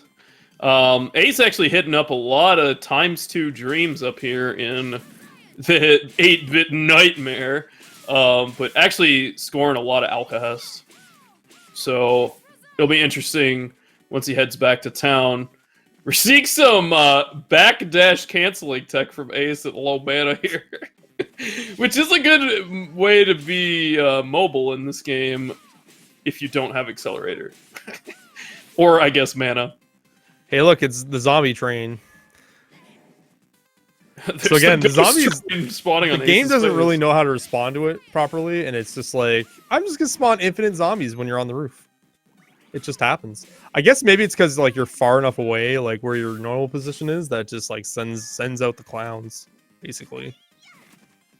But now the Send clouds. the Sometimes the clowns. clouds are just like filling the screen now, and Ace has no mana. He's not even dealing with. What is this? Is He doesn't just gonna have sit there and let mana it for happen? Disro. He doesn't have mana right now. Oh my! This is painful to watch. It's actually a How bad spot. So why for do you Ace. even go here then? Like, what are you gonna do for 8-bit? Are you just wait until your Tisro like recharges? There we go. Okay, so There he's just we gonna go. waste on out. Yep, Waystone's out. It's basically a town portal scroll. Just head on back and get Town out portal of scroll dodge. isn't that from Diablo? Alu? Something like that. Okay. One might say Diablo 2. I mean, I think it's in a lot of Diablo games, but Well, no, Diablo 3, like you just have it. It's not really a scroll. well, fair enough. Oh, and lethargy is craftable in the shop. We need lethargy, don't we? Mm-hmm. So what does lethargy do? Lethargy allows you to apply slow to enemies, which generally is not that useful. I missed that summon insects up in 8-bit. That's important. Oh god, that's terrible. On the ghost there. So that's pretty good that BadmoonZ went back. Maybe hit it I think he hit it the first time when we saw the red on the screen. We just didn't see what the shard was. Speaking of clouds, what is this parade of like eyeballs he just has right now? Good strat. Just grouping them all and taking them out. Is he like is he intentionally farming them to get the level up for the insect? So it's just like a one-hit kill? Maybe. I know he definitely wants the Alcahest from this. There it is. There's some times not getting any, but there it is. Yeah. The parade continues. Oh my god. See, I guess there wasn't any free Alcahest in shop, huh? I haven't seen any. Yeah, I don't see it right there. So. But Ace is doing some deconstructing shenanigans to get that spiral sword, which is fantastic because that's the center square for Ace. As like priority #1, yeah. So that's again when I see like Alcahest farms like this, not ideal to have it in 8-bit, but there are other ones available in the game. But item FE card and my center square is this. I'm probably gonna just like farm Alcahest all day long, especially if Train doesn't give up any free. So. There's a tiara. So that's good on Ace. Kind of catching up on some of these tiles. I missed if he got Rigus to Rhyma or not. That's the one thing I'm not sure. But we'll maybe see him thumb through the menu and we'll see it. I think he's maybe trying to look at daggers.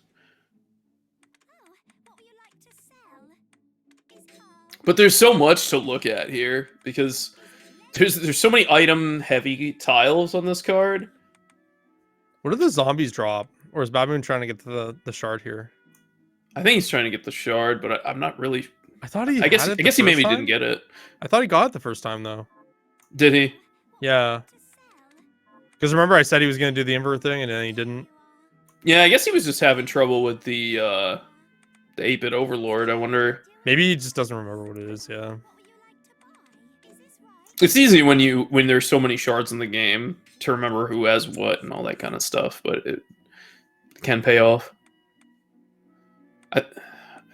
He definitely has a lot more damage here, so I think this will go better. It's actually twice as much damage for his melee attacks right now. He's doing like 43 versus like 21 or 22. His Tisro should be doing more damage. His Silver Knight actually still doing 1 damage, it looks like on my screen. So still trying, but not really doing much. What is this dish preparation? What is happening over here? Oh, looking to deconstruct a waystone. That's actually a pretty clever tactic if he can craft it again. Okay.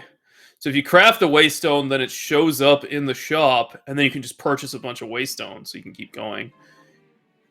Looks like Ace got the daggers as well. I think I saw 4 there. So good on him.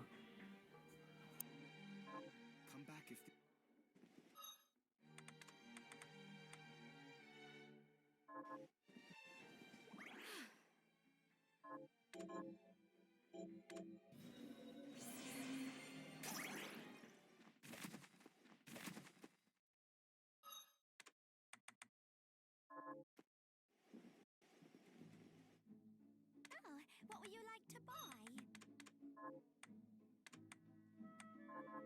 Oh, what would you like to sell? Is it? Oh, thank you. He's actually getting one of his favorite weapons, I know, is the Mandau Pasir. That dagger hits like a truck. And it also helps with the card. So like if you can kind of get your DPS output like in line with what you need to accomplish, it's even better. So like the game knowledge helps so much.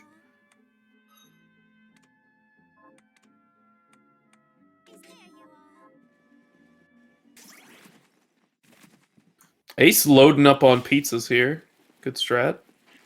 I think he has been this whole game, but now it's the play. Looks like maybe underground. I think it's happening.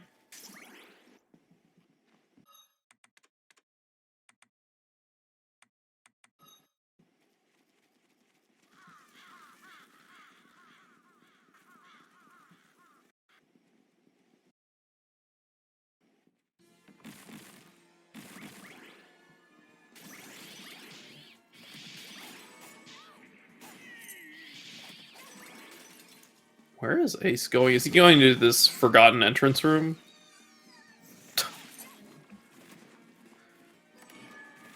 So often that this room is missed. Again, he had the ability to do it earlier, right? But I guess he just didn't want to do.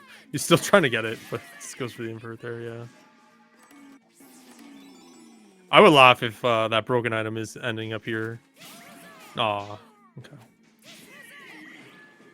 BadmoonZ actually hit the shard on 8-bit Overlord, but it wasn't worth. That's another real bad one to have to farm. I mean, you don't really see players farming that very often, but you do see players farming this forgotten entrance room that Ace is in a decent amount because you get to kill all these knight enemies and a Bloodbringer, so it's pretty nice.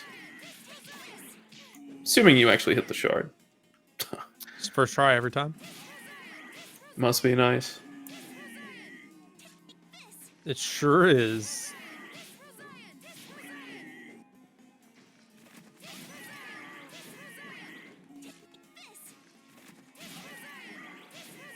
So I guess BadmoonZ is gonna go for a bloodless fight coming up here, I guess.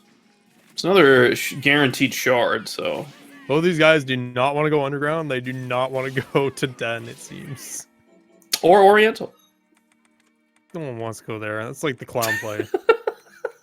Why is it a cloud play? Because like anytime you have like even an semblance, there. anytime you even have an semblance of a way there, you're like there. It's like 10 seconds into the seed. Oh, I got Gale Crawler. Guess I'll go to Oriental now, and you're still on the ship. Like you'll just find a way. See you later.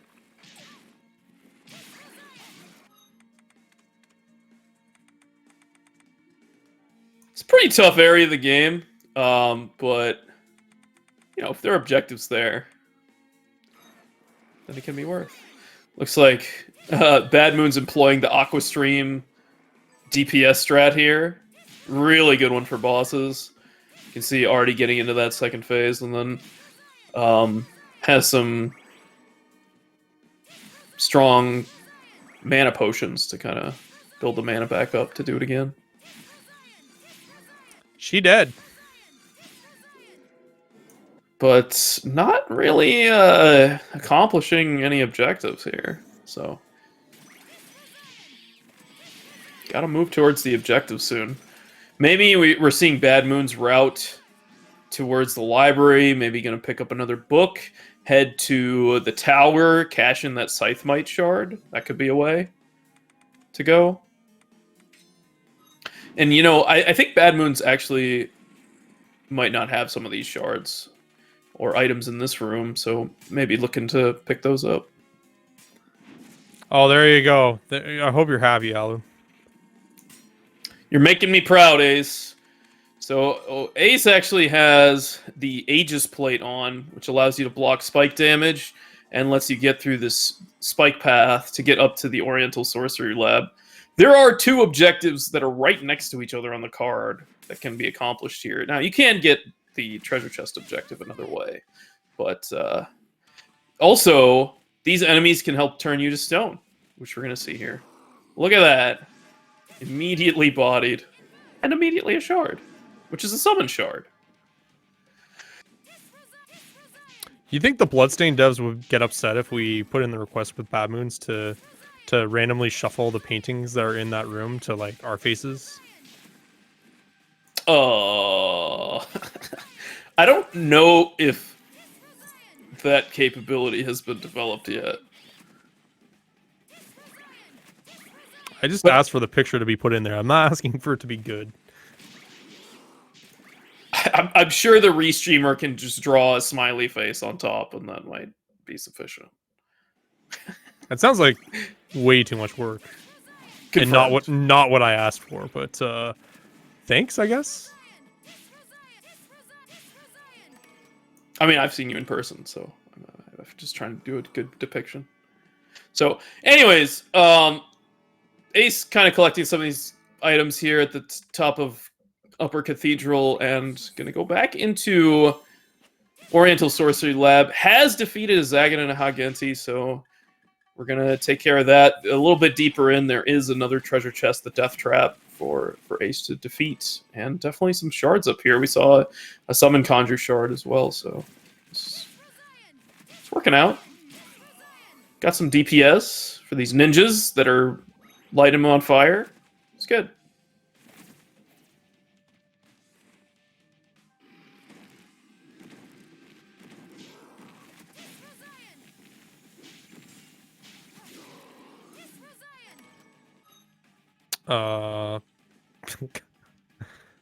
It's a nice little way to burn half your mana pool right there by Ace. Unfortunately, getting stoned while he's in the air and using Tisro, it just kind of locks Tisro into that position and allows him to not be able to turn it off.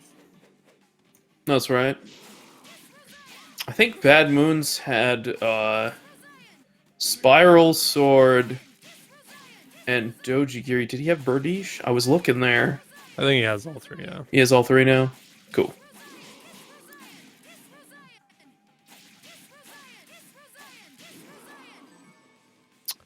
So we got Bloodbringer. What was that?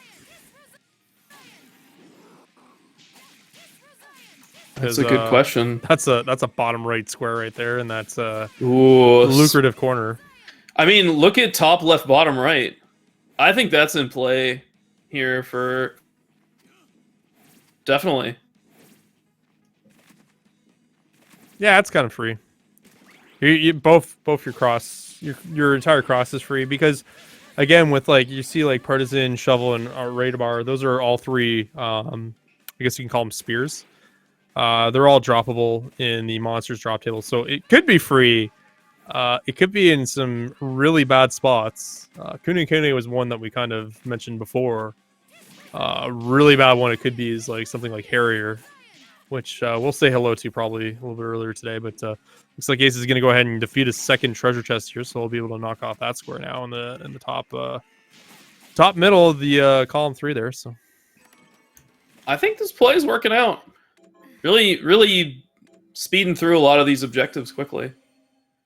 You can see how, like, you know, just half an hour ago, we were kind of limping along, but things accelerate very quickly through the game once you have some firepower and you can kind of start deciding which paths you want to take in terms of your bingo, since there are a good number of options. Oh, did you see that on Ace's screen there? it's so dumb. I hate this game. Well, the game said defeat Hagenti. Just grab its shard too while you're up there and get one of the most powerful movement shards in the game, the high jump. Oh, it was Sabnock with the Bloodbringer. So if I'm fortunate enough to get both of those shards with Accelerator in this tournament, you are going to see some good movement. Because with, like, high jump is really, really good because it just gives you very quick vertical movement.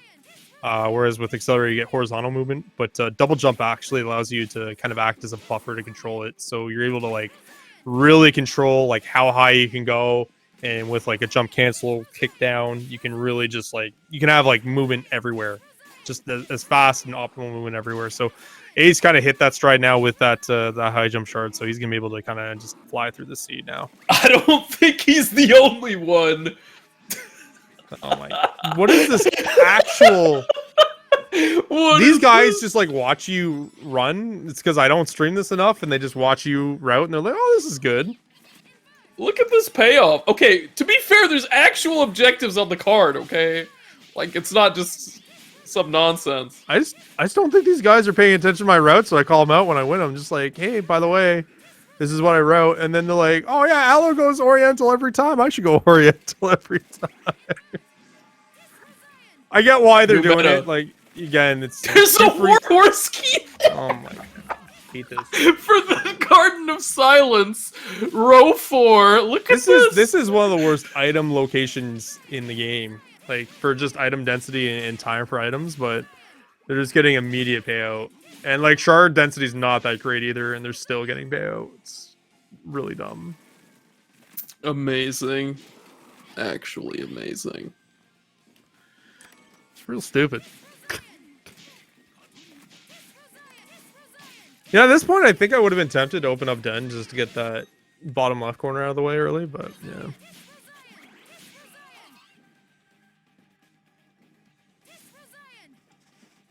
Yeah, I think part of the problem is like they got Tisro Zion, but they haven't really found any other like amazing farm shards, and they were capped on being able to farm it up to do more DPS. So like Den is a little tricky at this point, right? Like your DPS is kind of low for those enemies. But it's not bad. Again, but I mean like Oriental's pretty high. You Yeah, I need was kind of gonna high say, DPS for it too. It's just like right it's before the Den. one before. Yeah. It's literally the one before Den. So in like, I guess monster strength you can call it. So yeah. Mm-hmm. Also mobility through Den with the low DPS feels a little bad. Now that they have high jump, like I'd be feeling pretty good about it. That scores a pretty quick in and out if you want to just go for that. You can like go to True. here and stop. Mm-hmm. Like it's very palatable to do that. Like you don't have to commit all the way to Icy Tomb if you don't want to, because you know your boy Valifar is down there. So that is a really fair point. Yeah, he's kind of nasty, especially if you don't pretty scary check your gold situation and you don't tend to it before you go down. But yeah, he grabs you, you're done. Just do the frame perfect pause like I did, and just not get grabbed. What is actually BadmoonZ? Please, what are you doing right now? This is he is needs level to get to the clown treasure. He needs to get to the treasure. Seen. He needs to get to the treasure chest. Did you not see what just went on BadmoonZ thread? Oh, I must have missed it. He looped his Bloodbringer infinitely through the portal. So it kept going through the portal and dragging it. Like the sword was doing its drag attack, but it kept going through the portal. So it just stood there waiting for you to meme on it, and you missed it. I mean, he's standing there about to die. He needs to do something about that. Yeah, he's trying to get stoned by the enemy, but he's just dying. Yeah, that's not what we want. Yeah. Yeah.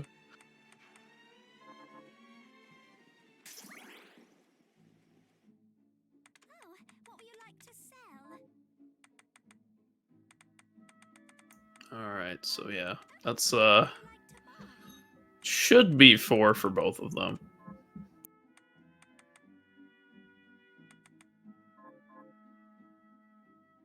We're gonna see this treasure chest gets the sacred shade shard.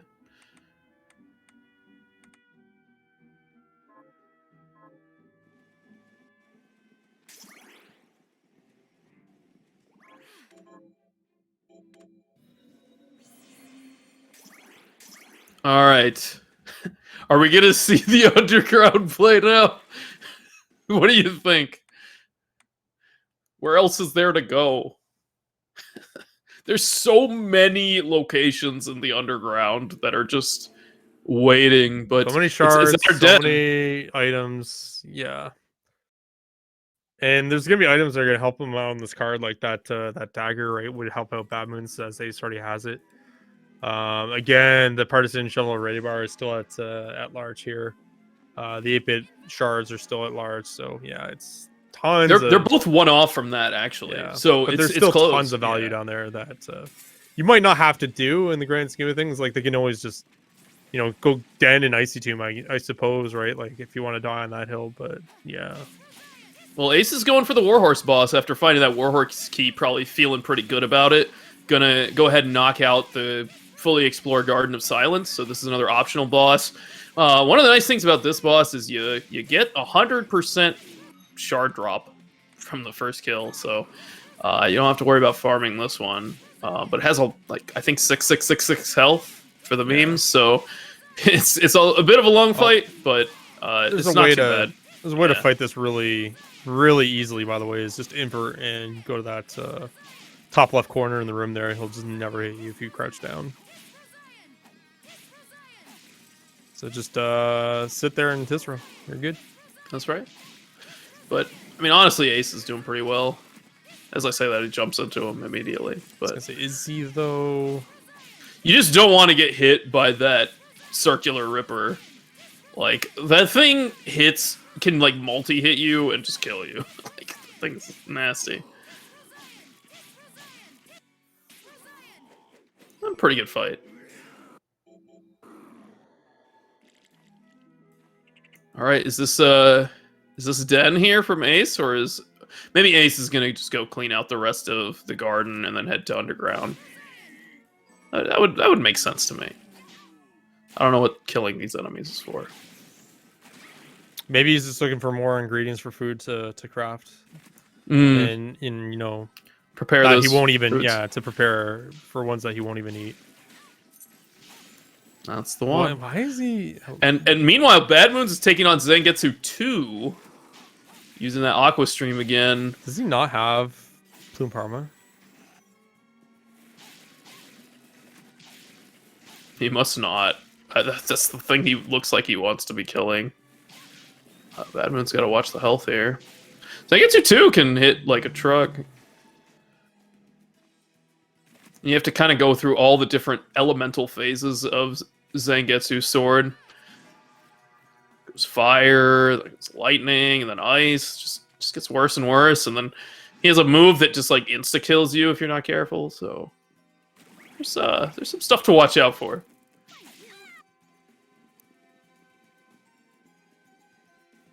He's just dealing with some really bad man issues right now. It's gonna be tough to kind of get out of with where he's going.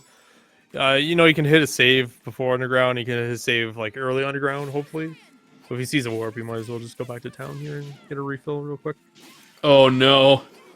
BadmoonZ, bye. See you later, dude. Yeah, there's no hope. There's immediately hope. He immediately won. I think he canceled it by inverting somehow. Good tech. Well, that news one hit away, but I think he's involved. Yeah. All right, back to town. After some hard-earned value in Oriental. There's no, well, I was gonna say there's no value at Zangetsu. Yeah. No, that was a little bit of a stretch, but could have hit.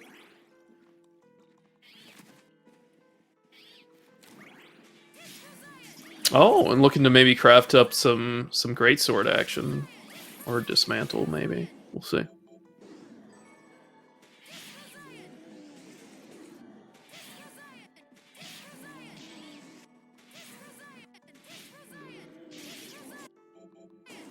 Oh, there's that third 8-bit shard for Ace off the Decarabia there, and also 7 summon shards. Very nice. The twofer. That's his first line, right? Yeah, just locking in that row 4. Wow. See how fast this thing can come together. Sometimes it looks like you don't have a lot of stuff, but can really get a lot of stuff quickly.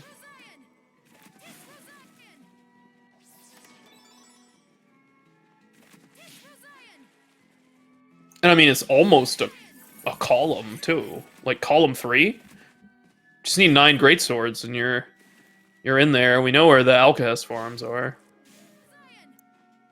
And Ace actually showing off one of the cool aspects of invert is you can actually jump in the water and like swim around if you invert. So it's some pretty cool tech to be able to swim through areas. Generally, you know, like using Aqua Stream or Deep Sinker, which are the shards that normally let you like move through water, is slightly better, but it's an alternate method for sure. You'll probably see him head down to Desert or Underground Sorcery Lab. Or no, I think that's Secret Sorcery Lab. I always get them confused.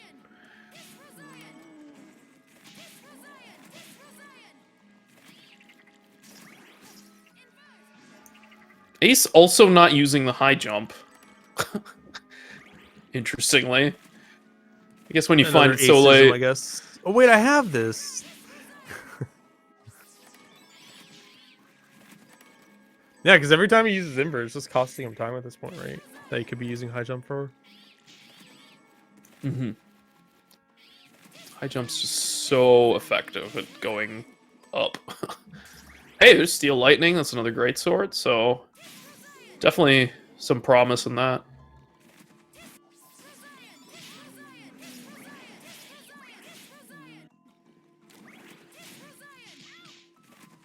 But you can really see how like fast you can move through this game with Accelerator if you just like don't care about farming enemies and whatnot. If he was using that high jump, he'd be like really flying through some of this.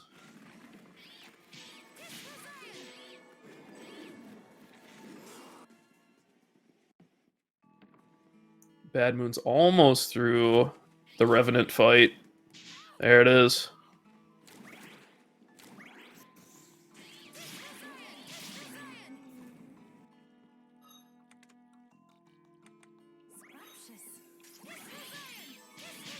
Okay, there's BadmoonZ using the high jump. I was like, did BadmoonZ forget to? Come on.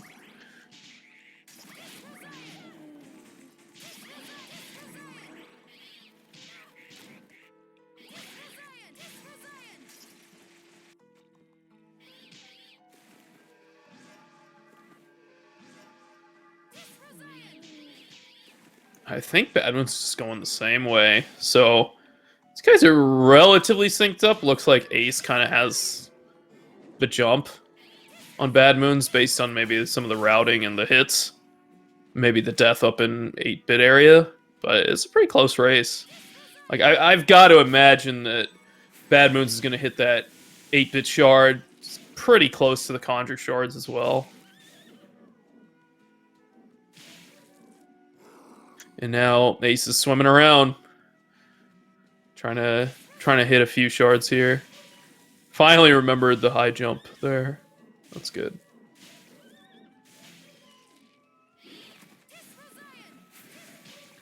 It's kind of wacky playing the game upside down, but it also is kind of cool because you can do like all sorts of interesting tech.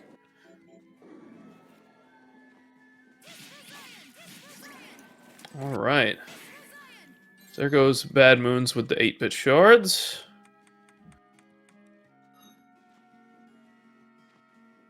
Probably feeling pretty good about that one.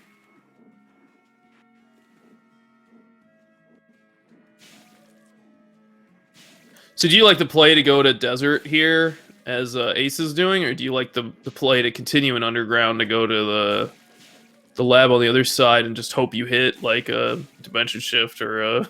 So how are they gonna do the other side? That's what I'm saying. Hope you hit. Just hit. No. Hey, you could hit it on the Seeker or the Clam. The Scylla.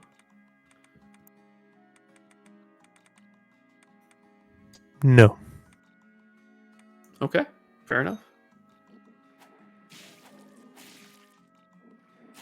Once again, Ace is getting himself in a kind of a bad situation here with mana. Has to like use a combination of weapons and Tisserand. Try to get this Fornius shard. Also, you'll notice that there's a number of underwater chests that exist here, and they can't open them up because they don't have Deep Sinker, which is a shard that lets you basically stand on the ocean floor. So it is on a shard candle in the desert area, which is kind of the direction that Ace is going, but you have to go through this area first in order to get it. It's also on a random enemy or randomly in the shop. Depends on just how the seed goes. We're also seeing BadmoonZ kind of use different mobility through this area by using Aqua Stream. So maybe Aqua Stream could be a little faster too. Oh, you see what Ace got there? What do you get? He got Upbeat Heat from the Fornius, the fish. So that's another shard that's on this card. If we can defeat Tamako Death in the upper library, with that, maybe we're looking at a column 5 kind of situation, or maybe a row 3 or both. There's a lot of options for these players right now to close this out. This could go fast.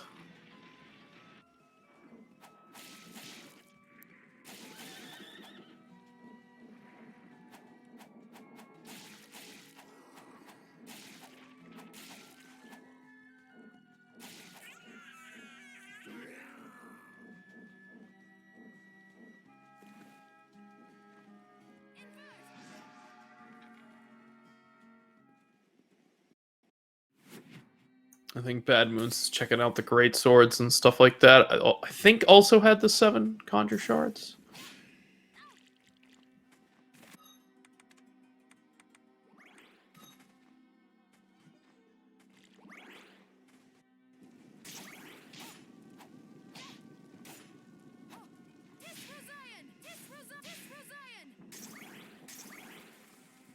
If I were Ace, I would probably be checking that save to get some mana back. It's like right next door.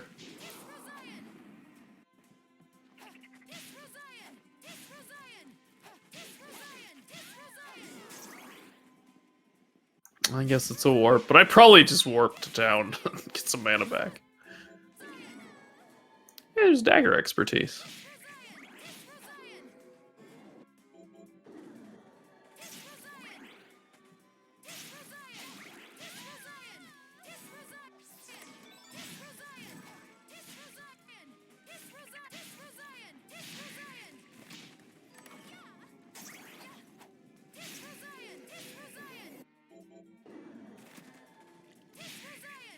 There's the shuriken shard that those ninjas up in Oriental normally drop.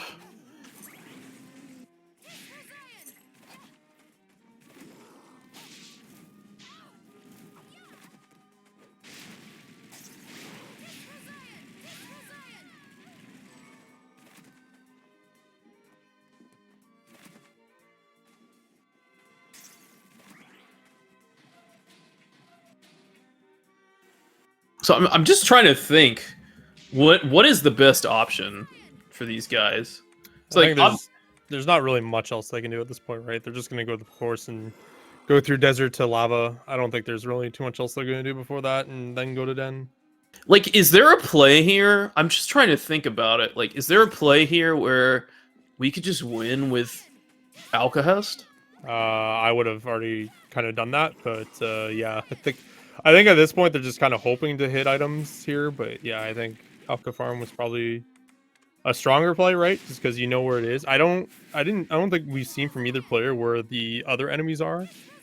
We saw the demon had one. Right, I think it was we've the seen it, but Zagan. we haven't seen the full list, right?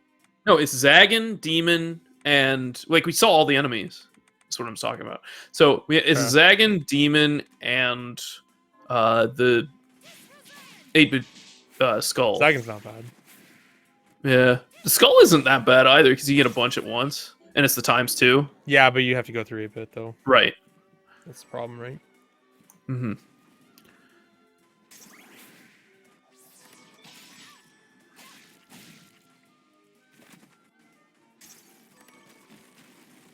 But like, it looks like that column 5 is a real winner to me, because you're also basically setting yourself from bottom left to top right, because you can just dip into Den, kill a giant mort and a giant flame cannon, and then there's another bingo for you. Maybe get the great swords. You're pretty much there.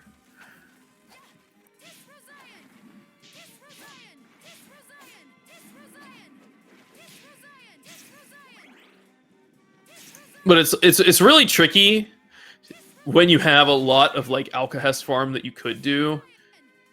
Like, is that the play, or can I just hit like some of these items off of the enemies or the locations that I have right in front of me? It's like, when do you stop, and do you go, like, when do you go farm? Because I don't think they have a lot of glasses. I think there might have been 1 or 2 in shop, but that's the tricky part. And I'm sure they've analyzed the menu, or the crafting menu, a lot better than we have.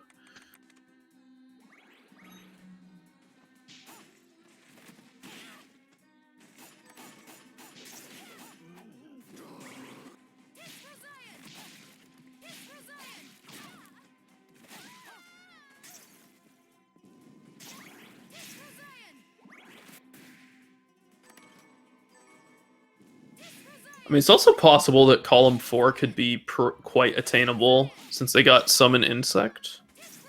Like, that one looks kind of free, too. If the armors are available from Deconstruct. Isn't BadmoonZ the only one with that, though? I'm not sure. That might be true, actually. Once again, forgetting you have high jump. Seen too many inverts.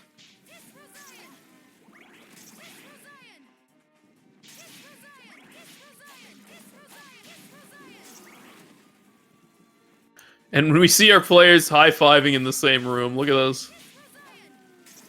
That's crazy.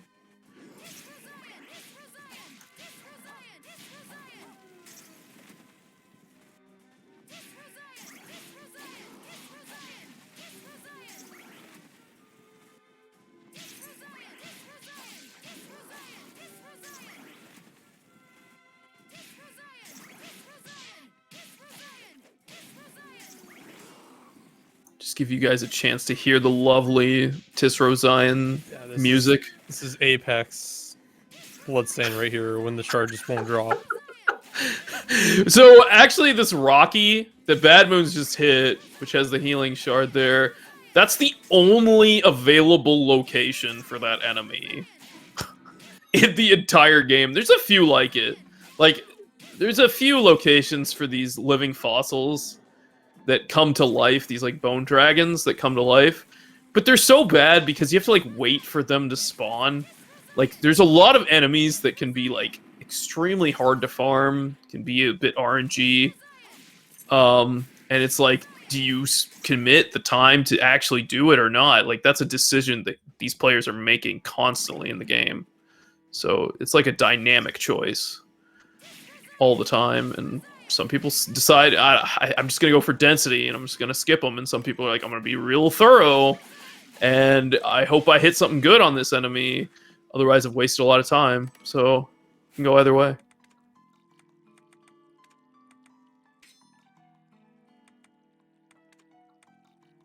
Ace putting on that Valkyrie dress gives a lot of luck.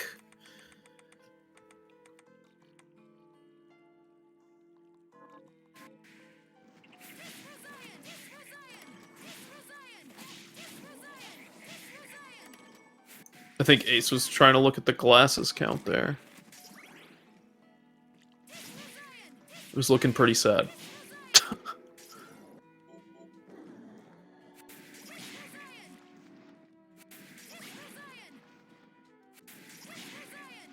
So you said Lethargy was craftable. Did any of our runners actually pick it up, or? I don't think they had the mats for it. So that might be worth digging into the crafting menu to check out, because then, yeah, maybe that column 2 comes into play. I would have been all over shop if I was in this situation, right? Just Like if you, especially if you had Scythe Might and you had Tomoko Death, I'd just be like, all right, well, Alka game, see you later. Let's go to the crafting menu, right? And then again, you can do that that Giant Morton and Flame Cannon. You could probably get that angle there, or the corner line, I mean, diagonal, what do you want to call it? I mean that knife, Kung Fu Shoes, short sword, and claymore. They might have like none of that. Oh, Yeah. I think Ace just hit an Ariad bar. Did I catch that correctly? It seemed relevant.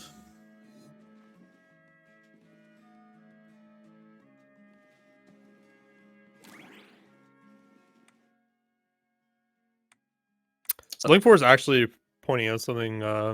It's kind of a good point. Is like on our card that we're seeing right now, like we know what they have, but I guess the runners have been a little naughty and haven't really marked off some of their squares. That could be why they're still looking for shards at this point. Yeah, there's a lot of information you're processing all at once when you see these bingos. It's good to like get an idea of how these go and to have a system get organized or whatever. Oh, baby, we found it. There it is. Jeeble's glasses and Inferno there. Most broken item in this game, next to Alka, but yeah, it's it's a little late, like in a seed where you're pretty much done, and it's great for the Alka farm, but like yeah, it's so late now, it's almost irrelevant. But why don't you kind of explain what Jeebles does while I go and grab a beer? Yeah, the sort of it is it makes everything free to cast. So it just removes mana cost from the game. So all of the accelerator mana cost that these guys have been using, all of this Hellhound that BadmoonZ is now using that does obscene amounts of damage, their Tisro Zion damage, whatever. Sure, you can get a magic up immediately afterwards, but that doesn't really do anything because everything's free. So that means you can do whatever you want, you can cast whatever spells you want, and you can pretty much use the most powerful things in the game. Normally that Hellhound shard that you see BadmoonZ using costs a big 200 mana. So that's not a very sustainable strategy, but with Jeeble's glasses, it's free. So it's gonna just melt everything. So it did like 500 damage to that Zapar there, that Knight Armor dude. Meanwhile, we've got Ace going for the Scythe Might kill here. Just hoping for the spawn.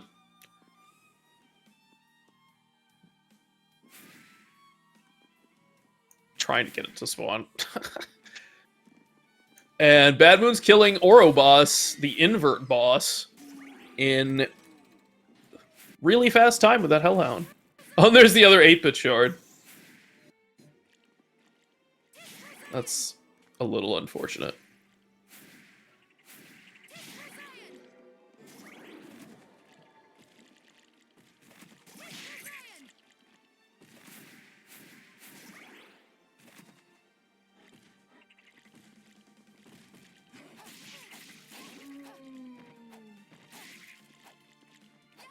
He's struggling a little bit here trying to find that Scythe Might spawn.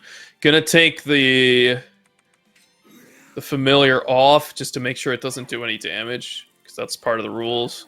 There's a bingo document for this game that goes over like what the requirements are for every objective. So if you're ever confused, you can refer to that. But there you go. Ace has defeated a Scythe Might using only Summon Insect, and doesn't quite get him any bingos now, but setting himself up for success. Unfortunately, dodged the the Jeeble's glasses, which is which is on the card. That's important. But not only that, it is probably one of the best items in the game.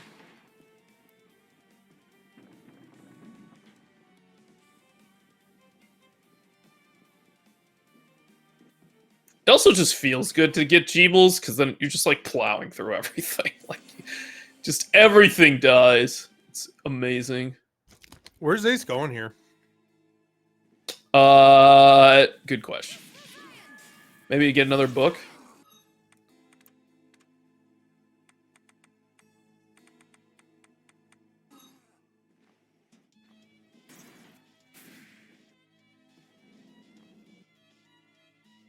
Maybe he's just trying to find a warp. Because there's no warps in that whole area. Because he wanted to defeat the Scythe Might. Now he's just... I think he's just trying to leave. There's just no warps. Except at the top of Upper Library.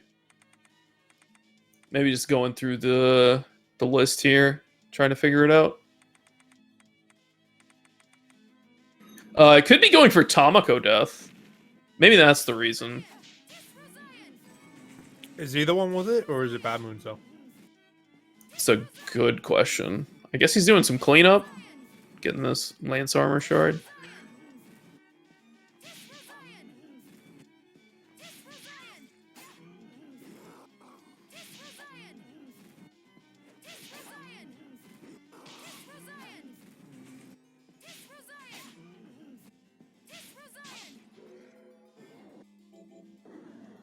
Rude. Ruinous rude, that is. Oh, and there's the Rigastorima for Ace. Probably feeling pretty good about that hit, because has both Rigadoian and Rigastorima. So coming up here was real nice. That probably puts some stuff in play for Ace that he wasn't thinking about earlier. It's kind of interesting, like, when you hit something like that, if you're like not really anticipating to hit that shard pairing on the card, and then just it can change your game entirely, like your strategy. So you kind of have to react and adjust when you hit stuff.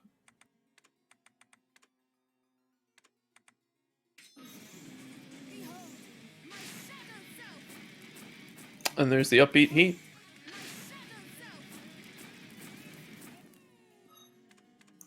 Very nice. Ace still getting stuff done that doesn't immediately get him the bingo, but trying to work his way there.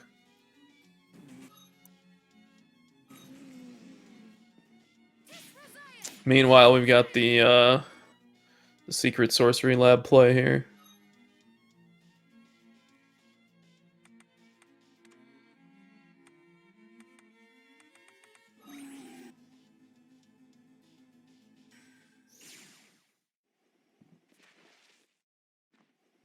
There aren't that many new enemies in this area, so it's a little weaker of a play, but there's a guaranteed shard from a boss and a handful of chests.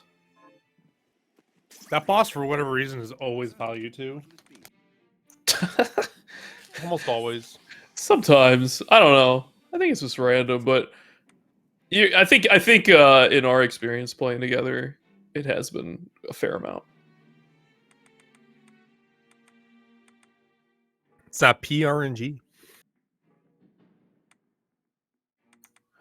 BadmoonZ going for the maledictions here, giving us a little whirligig action.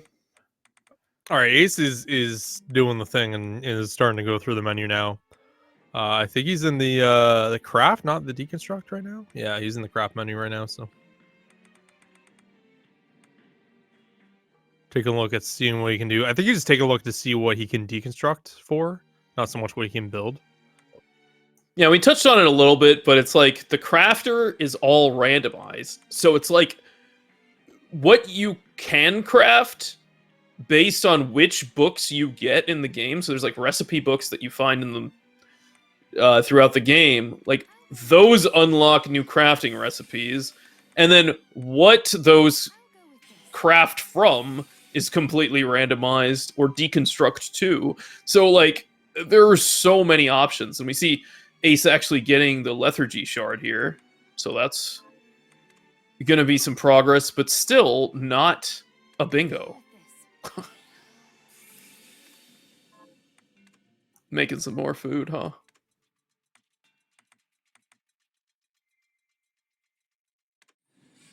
Oh, there's Chisel Barrage down in the lab. Yeah, and Gordon Ramsay over here making another food item. Mm-hmm.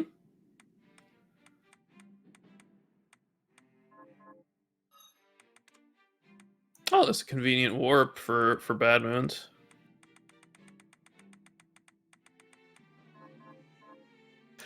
I think Ace is really trying to see if he can get the glasses. It's tough. It's really tough when you just haven't found very many. I think BadmoonZ might be taking this DPS over to. I was hoping to Den, but maybe Forgotten Entrance first.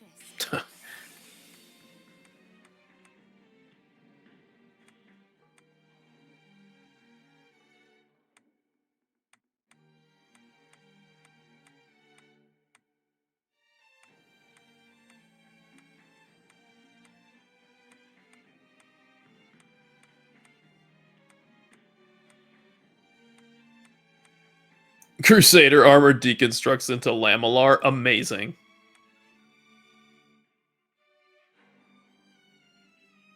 Well, you can find a way to get another Crusader armor, then you can deconstruct into Lamellar.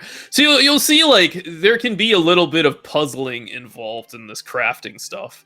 I think the card we rolled is very item heavy.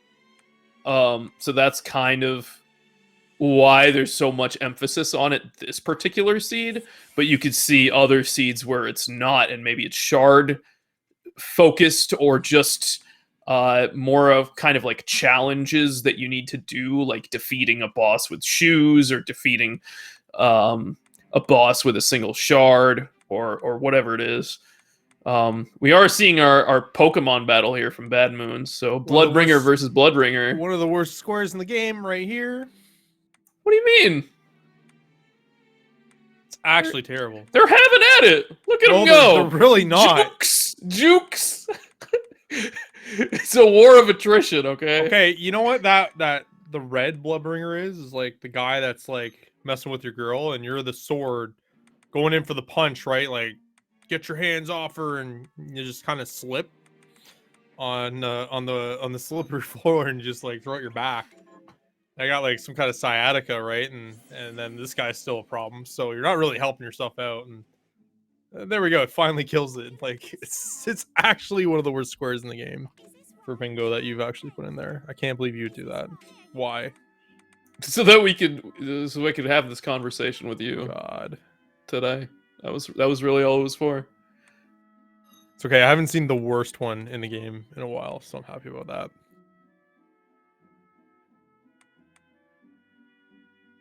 You know exactly what what it is. You know exactly which one it is.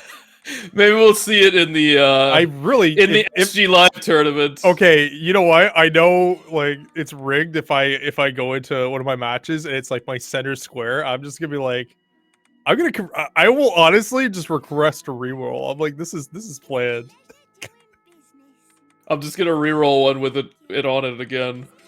All right, BadmoonZ is making the Den play. So in the vanilla game, actually, a lot of the enemies in Den drop the same shards that they do, like the smaller versions of them. So basically, Den of Behemoths is just a lot of different enemies that are just like sized up and larger. So you have these like giant rooms full of enemies. There are some new ones, like the Silver Wolf Man there that we saw. But some of the enemies, like the giant toad, the giant Moko weed, the chariot viewer, they're kind of like enhanced versions of enemies that already exist in the rest of the world. So, oh, that's funny. That's the spiral sword drop table.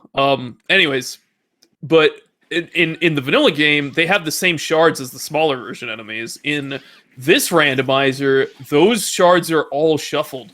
So Den of Behemoths ends up becoming like a treasure trove of items. We see a deep sinker off of the giant toad there. So you can hit a lot of cool shards. You can hit a lot of cool items in here.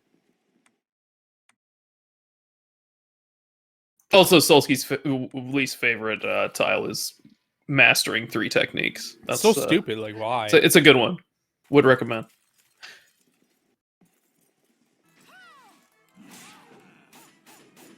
Ooh, Heretical Grinder off the Silver Wolf Man. Not too important for this card. But Giant Mort and Giant Flame Cannon are in the Den of Behemoths, so we're going to see BadmoonZ clean up that objective pretty quickly here. Meanwhile, Ace is getting the Pokemon battle on. Just equally juking each other. Good Do stuff. you think he's going here to then farm Alka at 8-bit, or what do you think his play is? Oh, that could be actually a pretty smart play. Yeah. I just don't see why he would go here for it, but yeah. I think it's reasonable. Like, Ace is in a position to maybe snag those great swords, snag the armors, snag the kung fu knife, like, and close this out. But like, that's a lot of stuff. Like, do you want to farm up all that Alcahest? Is sometimes, it even man, possible you gotta. to do Sometimes it? you gotta. Yeah, I think if he can get the 3 spears, the Ariad bar, the partisan, and the shovel, then that I think opens up a lot more options because he has the lethargy, and it gives him like the top left, bottom right. He just hit the Bloodbringer objective, so like I think that might be where he's going with this, but we'll see. But it definitely looks like he's going up here, so it's got to be for a reason. He needs those glasses because that's two, and almost it's really 3 lines that's gonna get him out of it, and he has 2 right now. So right now for Ace, as long as he can get glasses and he can get that Giant Morton Giant Flame Cannon, then it's pretty much over for him, right? So yeah. It looks like Ace already has the great swords, and BadmoonZ is grabbing the Bone Morton Giant Flame Cannon, so kind of getting their own respective things, and BadmoonZ looking for some other shards down here as well. Not really sure exactly what he's looking for. There's another summon shard, but we know he already has that objective. I just find it's funny that Ace actually missed Jeebles again because of how critical that corner square is for him right now. Yeah. I mean, there might be a way to deconstruct or craft it, so there is that potential option. But the question is, like, where the heck is Ace going? He's just lethargying different enemies. But that's what I mean is the goal to me is super, super clear. It's those two. That's essentially what you would just push for right at this point, because again, it's three lines, right? Those 2 squares. So 100% I would just focus on that, and like you would have to like not be able to do it at all for me to continue to kind of go the path he's going. But yeah. My guess is that maybe he can do 1 or 2. I haven't seen the crafting menu or the deconstruct too well, but usually you can get a couple. But I know there's been some really bad seeds where you just can't get any. So again, without visibility of that crafting menu a little bit more, it's gonna be hard to kind of understand. Yeah, it's difficult a little bit for us on comms to know all the crafting paths that these guys are thinking about, and it's easy to also miss things when you're playing there. Oh, the bat with Dimension Shift, the best mobility item in the game. I mean, high jump's really good, but like Dimension Shift literally just gets you anywhere. So it's super slow. High jump for me is the best, but yeah. I mean, high jump is the best for moving around, but Dimension Shift is all encompassing. I can get you anywhere in the game immediately. So is it immediately though? Yeah. Going to Oriental. Right, well, Ace is here. He's still killing things. I think he's gonna go for the Giant Martin and Cannon, but we'll see. Well, he's got his lethargy going, so I mean, if he's going for Giant Mort Giant Flame Cannon, then he still doesn't get a bingo. He's just set himself to get so many. Yeah. I would still go. He's trying to black out this board. Like I'm. Yeah, I don't know. But again, I would still go for it. Again, being a corner square, right? So it's good. It's a strong, good play. And BadmoonZ is taking out the Harrier here. Beat Harrier in a race, and gets a shard. Potentially an item drop too. Just Waystones out. Yeah, no items, so it's probably where I would leave with this card, so makes sense. Yeah, you get the objective in the lower left corner. You've got a good number of the shards, and then you're good to go.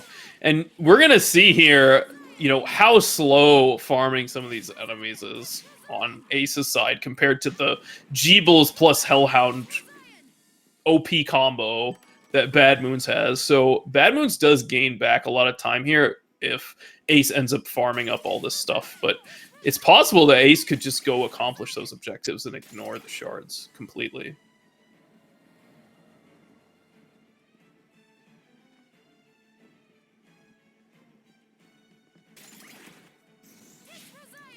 I think BadmoonZ has eyed the Mando Pasir in the shop for 48,000 gold, so if he sells a lot, you can probably get it. No problem. As you're playing through the game, you'll notice that like you pick up a lot of crafting materials that sell for a lot of money, so it's usually works out.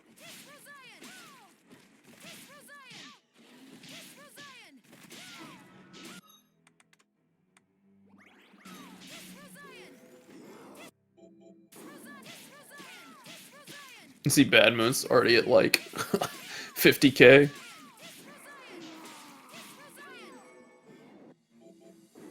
Head flail off the Marbus. That's a pretty fortunate shard hit right there for Ace. That one can always be a pain to farm up.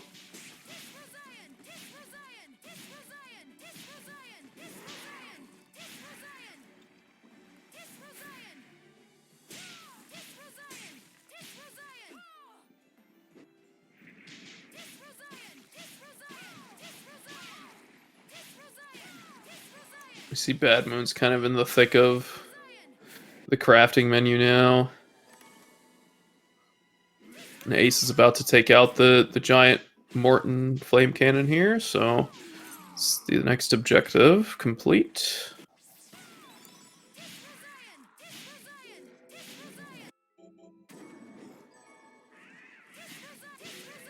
There's Deep Sinker for Ace and Dimension Shift. Really fast shard hits here.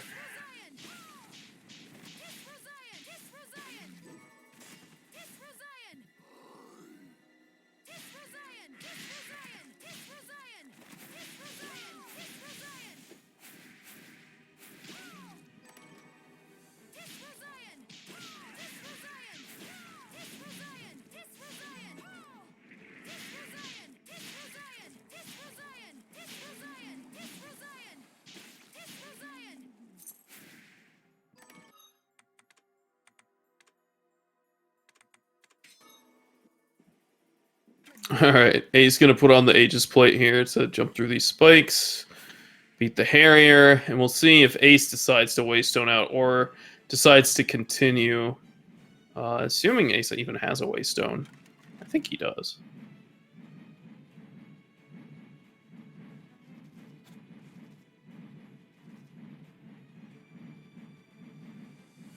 BadmoonZ is heading off somewhere else. So I'm curious what this is.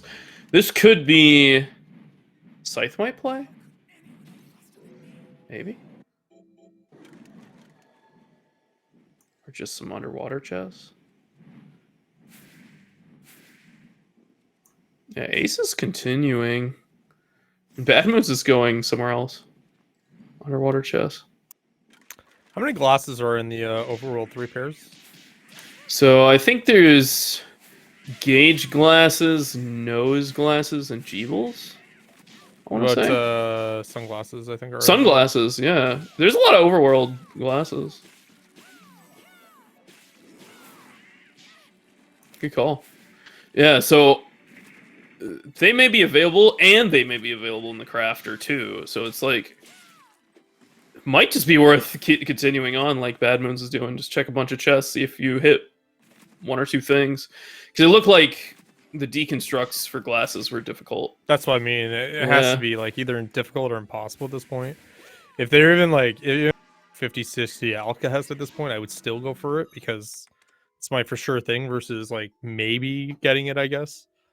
But yeah, it's this is kind of when the sea kind of can get a little rough, depending on the card too. Like you can just have a square that's really difficult like that. Glasses just hijacking the bingo board a little bit. Yeah, it can go either way because like your shop could just have your objective immediately purchasable. Like we've seen it so many different ways where or it can just be like an impossible to craft, impossible to purchase. It's like, I found one glasses in the wild. Like, where are these things? Like, it can be really bad, but it can also be really good. So you have to kind of play a little whimsically, see what you can get. So we are playing Cinco Bingo here. 5 bingos. There it is, man. The first MP regen I've seen all seed that Ace was just able to prepare. Well, he needs it because he hasn't found those G-Bulls, so. Mm-hmm.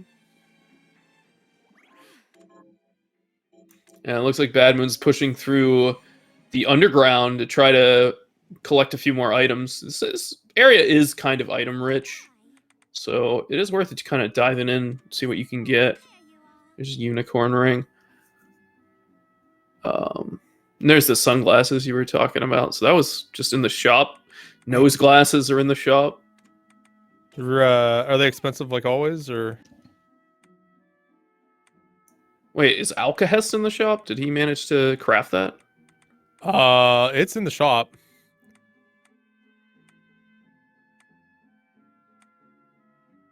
My God. So they should be able to close this out. There's convex glasses in the shop. Excuse me? He has it. He has 2 pairs.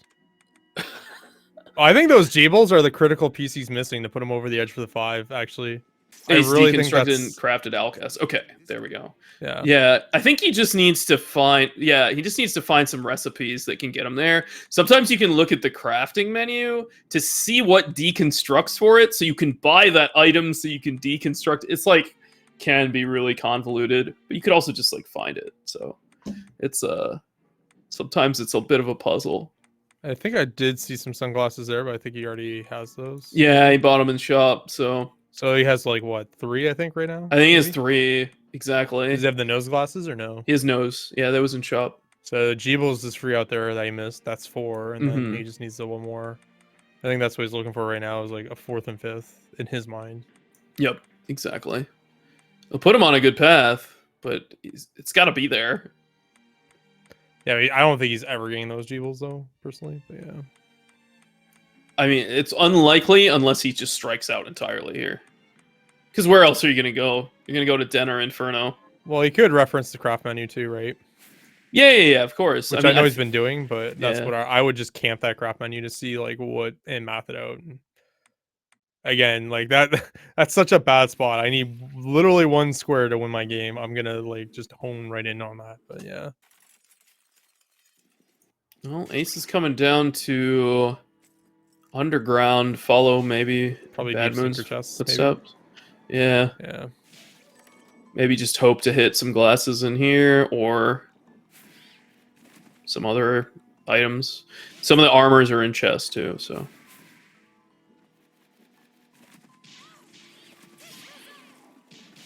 Crusader and Crystal specifically. I think the other 2 are only available through Deconstruct, so that's... The design is such that like most items are like ones that you either find in chests. Oh, there's gauge glasses immediately. That deep secret chest. So that's real good. Doesn't he have those or no? I don't think so. I thought that was in shop, wasn't it? No, convex and convex sunglasses, nose glasses. Faithful Jeebles. We know where it is. He's just not going the right way. And that's gonna be a tough sell for him to go to, right? So I think he just goes to Den and Icy Tomb at that point. But yeah. I mean, he could go through desert here to get there, and like it's kind of on path. Where else are you going from? I don't know, man. I see a 4th pair. I'm going back to shop to make sure. Like, am I sure I can't craft or deconstruct? Because again, I got free Alcahest now. I went through the effort of doing it. I might as well follow through, right? I think that's a good point. He's just hoping to hit that G-Bulls because he knows it's out there. But yeah, me personally, I think you're in the same boat. You just let's math this out, bro. Yeah. There's Accelerator on the Seeker. So Accelerator, a shard we start with thanks to the awesomeness of the BadmoonZ enhanced randomizer. My request. In all seeds. Sure. that is also on an enemy, so you can farm it up if you like. And looks like it's the eyeball seeker today. And yeah, Ace doing everything he can to dodge that Jeeble's glasses right now. So just gonna go through the rest of Underground towards the Secret Sorcery Lab. I'll eventually get him there, but yeah, he's got a long path. BadmoonZ about to hit those gauge glasses, so this might be a turning point for BadmoonZ potentially. He's got to hit some of the crafts, but he's missed Atomico, I guess, as well, right? But I think that's on one of these enemies, right? The fish or something. Can't remember. Yeah, that puts him at 3 if he's able to figure out the glass situation. He doesn't have Alcahest. He doesn't have it in shop. He might be able to figure that out as well, but yeah. And then at that point for him, it's like, God, where would I go from there at that point? Because like I don't see an easy out for him. He's just missing a lot, right? So maybe great swords, maybe Alcahest can easily catch you up, right? If you can, you can get enough money, yeah. It could, but it hasn't really caught up Ace. It hasn't really done anything for Ace, right? So, I don't know. We'll see. There's the gauge glasses for BadmoonZ. So now he's looking. He's like, okay, things are in play here. Got the nose glasses. There's one more to go. So, very interesting dynamic between the two. I like he goes all the way to the bottom too. It's like, I'm fishing. Yeah, he's just out of there. See, that's exactly what I was saying. Or I would just want to check my assumptions just because that's such a critical square. And, yeah. Where, like, it depends if he has the item as well for the deconstruct too. So he's got to keep that in mind. There's one for daggers. I don't think he has the knife. He's item that pretty good. Yeah, but you got to count your Alcahest. You have to think about how much you need to farm, all that good stuff. So it can be a little tedious like this in the late game, but if you plan accordingly, you can knock stuff out quickly. Because if you manage to do all of this in like one shot, which is hard to do, but you can farm exactly the amount of Alcahest you need, or if you find the way to deconstruct it so that you can craft it again, so you can purchase Alcahest, then the world is your oyster. You can just get whatever you want and have infinite Alcahest, more or less. Because oftentimes you'll find a deconstruct that you can buy in shop that gives you like infinite money and gets out of control. Typical Ace right there. I don't know if you saw that. He got the warp. Strawberry milk has not used it. Does not have saving it for a rainy day. Rainy day? You mean like having the magic mana regen that can like, stop him from depleting mana right now? That's the one. Oh god. There's the sunglasses right there, BadmoonZ. Get the sunglasses. Oh my god. No. What is actually going on? It's just and you guys like gave me a bad time about like that like monocle thing, and then there's like sunglasses right there. I don't know. Maybe they're too cool. Tinted. I don't know. Too cool for sunglasses. Yeah, they're just too tinted. Yeah, they're not glasses. Those are sunglasses. They're not glasses. Oh my bad. God.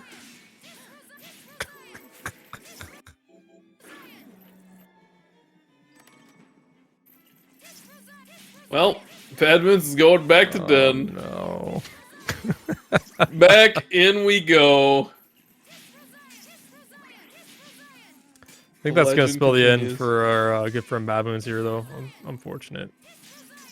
It's not looking good. No. Yeah, that's if you're in the crafter right now, I think you're in the right place. But neither of them are. Yeah, so I mean, it's anyone's game. Yeah. Ace just has a lot more done at the moment, but we'll see. Maybe there's something that pops up here. You just hit your shovel and your Ariat bar or whatever partisan. Yeah, just hit, bro. Just hit. 9,000 other things to hit, yeah. Well, shovel should be easy to figure out where it is. Just have a I think sapphire. BadmoonZ has it.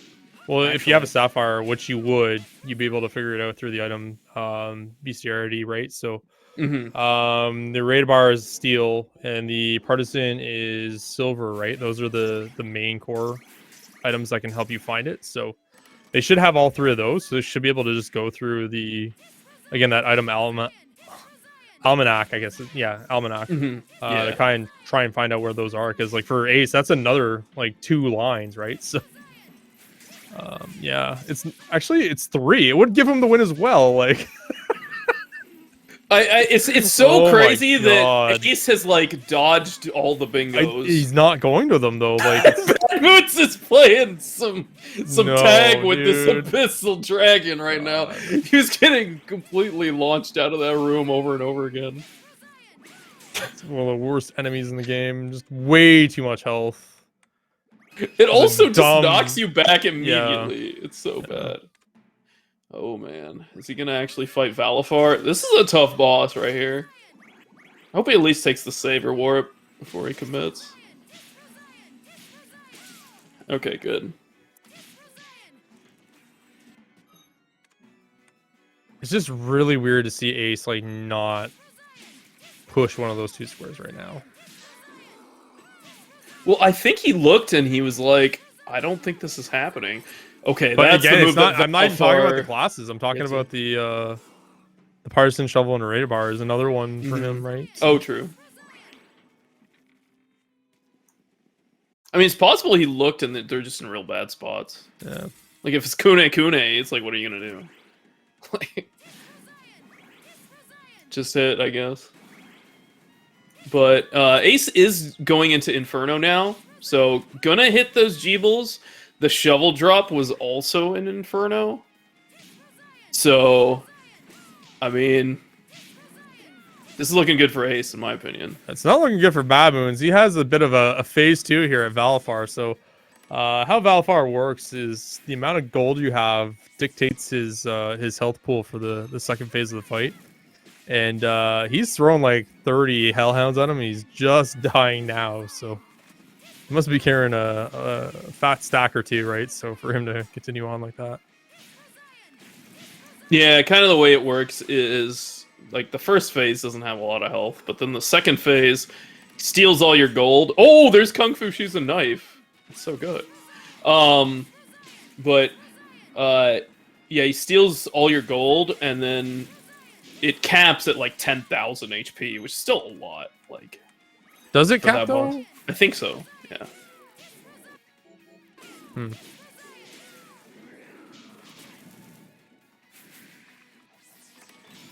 All right, Knife Kung Fu Shoes.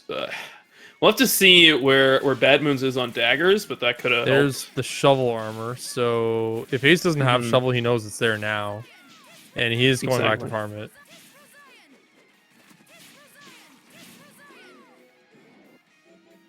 We're gonna see the final zone of the game from BadmoonZ here coming up. The Glacial Tomb. It's so funny though. Ace is like literally steps away from Jeebles, and he's going for the. I don't know what he's doing now. Like I don't know. Well, he's going for the shovel, right? Like that's clear. Oh, okay. So that's the one with shovel. All right.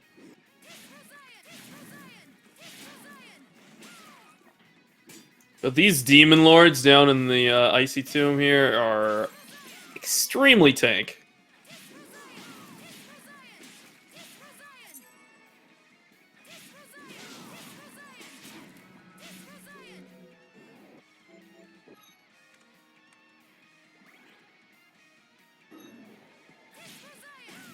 BadmoonZ gotta watch the health here.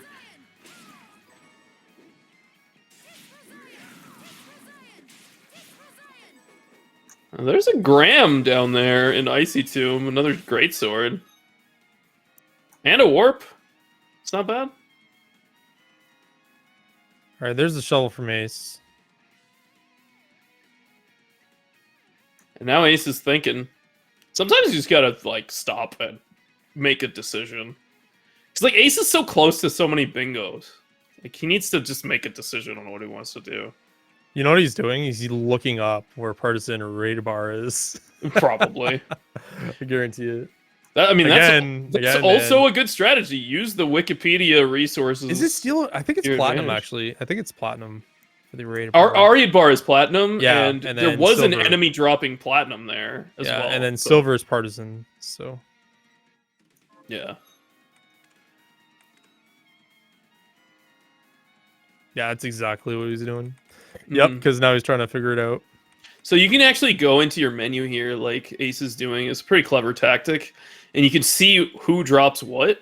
So you know, like, okay, I have a platinum, so now it shows up in my journal, my almanac, and it tells me exactly which enemies drop that platinum. So now I know one of those enemies is holding the fabled Ariad bar. And it would only be an enemy with 2 item drops, and there it is. So he knows it's the was it the fairy in Hall of Termination there, or is it the one in Train? Do you know? I didn't see which one it was. I missed it. But it's one of them. He's going. Yeah, it's the one in Hall. Okay, so he's going to the one in Hall. Titania. Okay. Yeah. Yeah, he's going for it. Oh wait, it's Titania. That's how you pronounce it. Whoops. Titania? I don't know.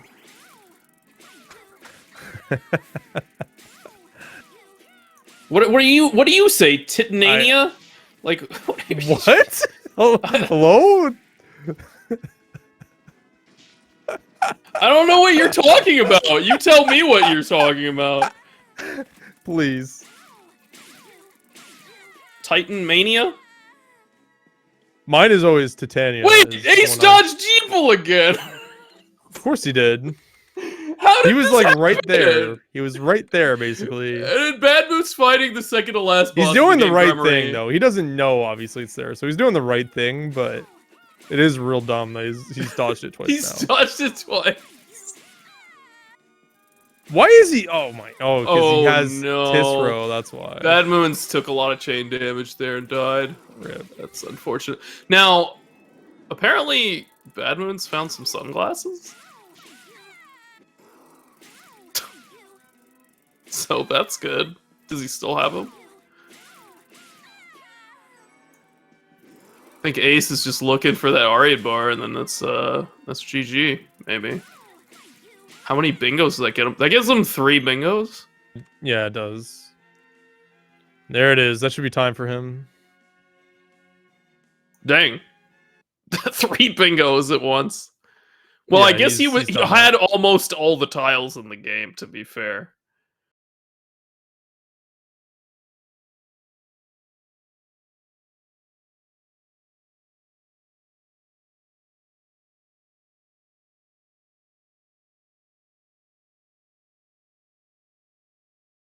That's a lot of bingos all at once.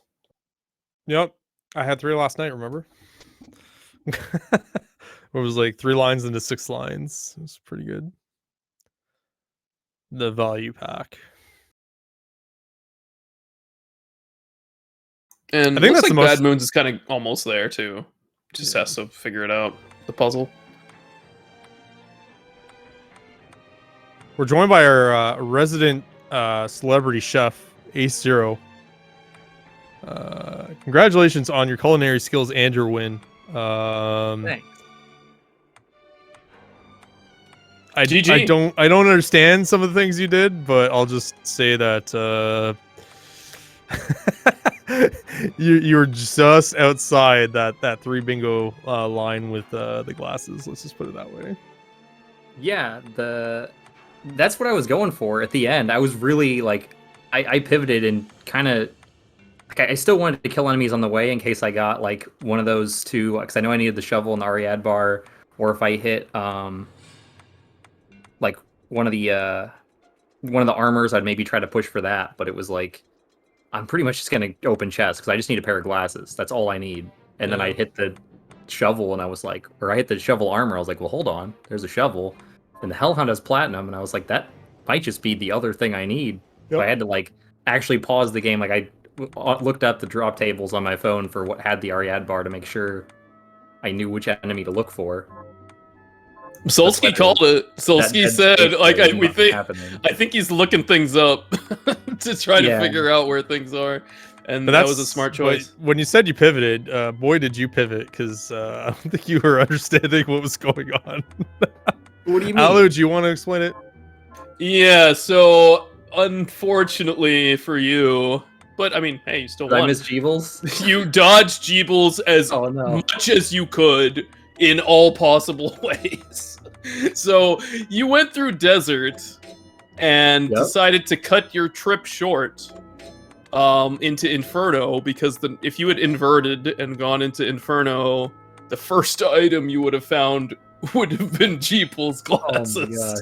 my gosh. And then you went around the other way, found the shovel armor, and then found the shovel, and then bailed as well, missing that Jeebles yet again. So it was kind of unfortunate in that respect, but you still ended up getting there, and did some quick homework to figure out where all the spears were, so that was real good. Yeah, it worked out. And as to your comments on the culinary expertise, I kind of I was looking for the MP increase early, so that's why I kept checking to see if I had a way to get my MP up, because without Jeebles, obviously, was obnoxious. And I saw other things there, and I was like, well, I might as well make whatever this is, because it's kind of free. Okay. So can you open up your inventory for me real quick for your food, and just show me that real quick? Or do you just mean my... I never drank the... Oh There my God. it is. This is the second time that I intended to eat food and didn't do it, because the first... Because there's a couple different times I made food purchases, and early I wanted to save a bunch of stuff, of course, for the health recovery when I was early in the game. I think my second batch of new items I purchased, I intended to eat them all right away, and then I forgot for a little bit till I almost died and was like, what's all this food doing here? What indeed. But whoops. I guess you're That just would've lucky been it doesn't helpful, spoil, that right? MP You're charge. taking it through water and everything like that, and it's still fresh. So I even farmed the Dullahammer on the ship, because he's the one that dropped the strawberries. And I even farmed extra in case I got the drink from the Dullahammer before fighting the first boss. Dang. And I didn't get it, but I got the shards, so I was like, that's good enough. I was pretty aggressive on not farming shards early, and kind of glad because I got better DPS, but really DPS was kind of rough the whole time for me. I mean, the game gave you Tisro at Vapar, so Yeah. I mean, it couldn't have been that bad, but it was definitely not farmable, unfortunately. Yeah, and I'm not good at balancing using Tisro with Accelerator a lot, so when to use weapons, and because I kept running out and I couldn't run, and it just feels slow, and you have to backdash to let your magic recover a little bit so you can use Tisro some more. I do want to quickly point out too that BadmoonZ is now on 4 lines, so needs there's a couple squares here that he can pick up real quick to get him the W, or the second W, I guess you want to call it, but Yeah. he's almost there. Yeah, he's there- going through. Looks like, lethargying all these enemies. Maybe going for the summon insect goal coming up here. And I think he identified that maybe he can do the armors. He was looking in the shop at that, so I think he's getting there, but not too far off. Yeah, it was pretty close. Yeah, it was an interesting card. It's definitely really drop heavy, and that got me concerned with the there's a lot of the partisan shovel Ariad bar, the armors at the bottom of the card. There's a couple things like that, and I was kind of worried because those are really hard for me, especially if you just miss the drop. Then you just don't know. There's nothing. Yeah, and we were talking about how this was just an item heavy card. Alcahest was going to be so clutch, and you guys found Alcahest pretty early. So what do you do when you see that? Are you because it looked like you guys were farming up a lot more. What was the strategy? Well, my strategy was apparently forget that I could dismantle and craft Alcahest because I saw it craftable early, and I forgot to do that right away. So I farmed a little bit more because I went through. I I knew the times too was on the 8-bit skulls, so I was like, I'll go through 8-bit, and like if I'm feeling confident, I'll do the boss, but probably just waste stone out. At least get a couple Alcaz drops. And I was like, wait a minute, what am I doing? I could just dismantle and make more Alcaz, and it's purchasable in the shop, like for free. But I didn't want to push too hard because there's. I make that mistake a lot where like I see 9 great swords, like, oh, I can dismantle for this one and this one and this one, and then like you dismantle for a steel lightning, and then you find a steel lightning in a chest. Like, well, I wasted my time and my resources, and I still only have 6 great swords now, so I should just do that later. That was I tried to do that, but I stopped still probably more than I should at the crafting and the store to try to make things work. Yeah, I feel that because like if you can just get it, then you don't have to worry about it, and because there's a lot of information like you're processing. So like, how did you work through this one? Was it just like I need to get my damage up? I need to like how do you go about processing all this information at once? Well, for this one, I tried to make a really good effort of like just being clear with my routing and trying not to leave anything behind, apart from like some farms that are obnoxious or that I can get later easily if there's a warp or another spot for that enemy. But like I tried to put off going up to like Hall of Termination, for example, until I got Zangetsudo, but that didn't really work out because it was like up there. And there's a couple things like that. There was like, well, I was waiting on this, but I kind of got pinholed into it anyway. And then there's the thing I needed. But I tried to like focus on objectives where I could hit other stuff densely. Like try to focus on objectives, but not like go way out of your way for things early. Like as soon as I got the summon insect, I wasn't going to go back to the Scythe Might and just do that like by itself, because it's like that's just one thing and it may not even be important. So I tried to balance that, like, okay, I can get the Millionaire's Bane and get all the chests and stuff up there. So that's once I got the Millionaire's Key, so that was a good thing to balance, and then kind of just intermittently stop at the shop.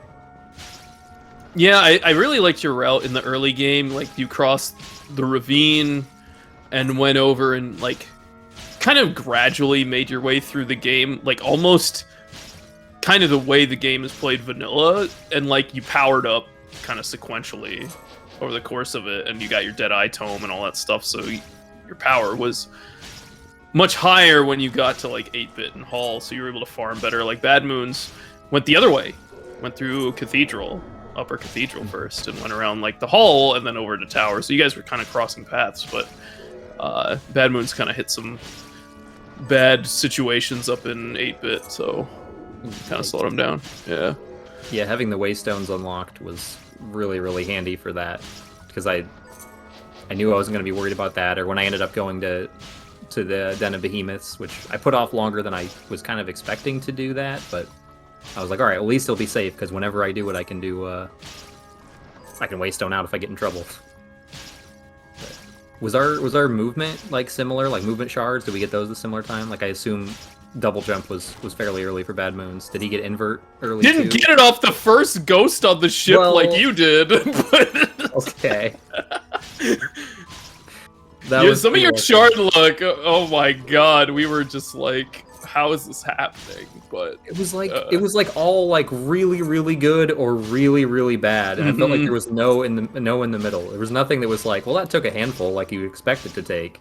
It was just like that was first try, okay, or that took 8 years and I finally got it. Like I can't remember some of the specifics like that, but there were a few that like the Sirwraith felt like it was taking forever. I killed so many of them, and it was an important one too. I think that was Riga Doin, and then you like came back through library, thankfully, and hit the what is it, the Carriage Mort, and got Riga Storaima, and we were just like, okay, I guess Ace immediately gets the tile here. So yeah, that one was just straight up luck. But you guys were basically in Oriental at the exact same time, getting high jump. It was kind of wild to see you guys make that play, but I did make the argument, Solsky pushed back, but I made the argument that top row looked pretty juicy, and right now BadmoonZ has that, and you didn't quite make it, but yeah, I tried to wait like a little that bit. Glasses was going to work out, yeah. I tried to wait a little bit on the on the Oriental area because the no dimension shift. I wanted that to grab that last chest under the bridge, and if I didn't have like a saver warp, it's a little bit faster. Like I could have popped out at the cathedral and got to a warp. I guess I had ways downs, but I don't know. I just didn't want to abandon any chests. I'd already left a couple things, and with it being item heavy, like we talked about, like I'd had the one at the Tower of the Dragons, like under the bridge, the hidden one. Just I was never getting back to that. There were no warps over there either, so I didn't want to leave more stuff like that. But eventually, I had to go to Oriental, and it worked out. It was really good. Like it paid off big time for both of you. Like having high jump in the rest of the game just felt good. Although it looked like you forgot about it for a second there, maybe. I kind of did, yeah. I don't know, like there's sometimes it's like I feel like gets in my way. The way that I use it just ends up being kind of in the way more than it is helpful. Sometimes, like if you use it underwater, sometimes you get like locked in the animation and just drains all your magic with SGLIVE if you're using it at the wrong time. That's true. That happened to me a couple times when I was trying to farm the Decimas, and it was like, well, this is just there goes all my magic because I used high jump. But what was I gonna say? The getting the turn to stone by 4 enemies too. It just made sense to go up there to get the Zagan and to turn to stone by those two. That was 2 goals like in one area that are both really simple. So yeah, I just didn't want to commit to Zangetsu too. BadmoonZ, I feel like, did all the commits. Like BadmoonZ. What was interesting is there was a turning point where I think BadmoonZ could have taken over this game because he was like trailing you a little bit, but then he hit that Jeebles, and he was just plowing through Den when you were like, Tisrozioning your way through it, which was way slower. But he had Hellhound. Yeah, exactly. So there was a point where I think he could have taken over control of this game, but he missed some stuff. Like he missed the upbeat heat, and now he's farmed up like 50 Alcahest or whatever it is going through. But I like to say that he has his bingos, but he doesn't know that he has his bingos. Oh, that's unfortunate. And there's our tracker, Lake Forest. Thanks for tracking. Hey.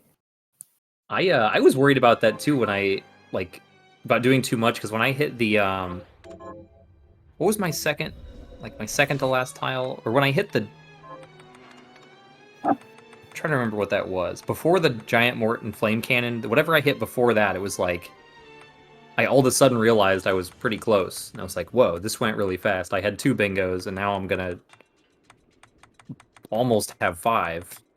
I'm now 1 tile away. I almost overshot it. Did I waste too much time on not trying for specific tiles and just kind of going with a broader approach of what I can hit? But I think I think it was pretty close to what I should have done there. I caught it in time before it became a problem. Before I just full cleared Den and Glacial Tomb and didn't realize I was that close to the bingo, to the 3rd, 4th, and 5th ones. Yeah, it was amazing just to see you get 1 tile and just complete everything. And I was noting earlier in the race, you were grabbing tiles that didn't complete bingos just over and over again. And I was like, I don't know if this, does he have a plan? I don't know what's going on here. And then you just lock in that last tile and you just get 3 bingos immediately. And I was like, okay, I guess it worked out. Yeah, I mean, they all, I couldn't do anything that completed bingos. I was like, I might as well do what I can and get stuff on the way. When I went to do the summon insect to kill the Scythe Mite, it was like, well, there's a wolf, there's enemies I can finish up farming there, and I can kind of route that into the library to get the upbeat heat kill, too. So even though it gave me no bingos, it's 2 tiles next to each other and a couple other farms, so it's sure. That lethargy saved me. That was concerning, and I everything fell into place for that. I was actually really worried about that. Yeah, BadmoonZ just went through and he lethargied everything and got that bottom row. So what does he not know he has? Glasses. Oh, glasses. Okay. Well, it doesn't look like he has the sunglasses. It said 0 in the shop. Yeah, I saw that. So he doesn't actually have it then. Yeah, I don't think he actually has that objective, which is why, because otherwise he'd win, right? Like he'd have column 3, column 4, row 4, row 5, and row 1. Oh, actually, and diagonal. So like he would have 6 bingos.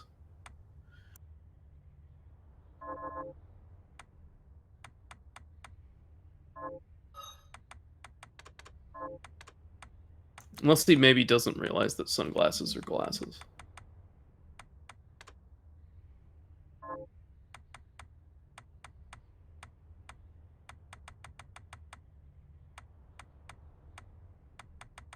But I mean, he had sunglasses at one point, so he should have the goal. but he just doesn't know. Yeah. Dang. Maybe we should poke him on that. Yeah, I think. Yeah, I would 100%.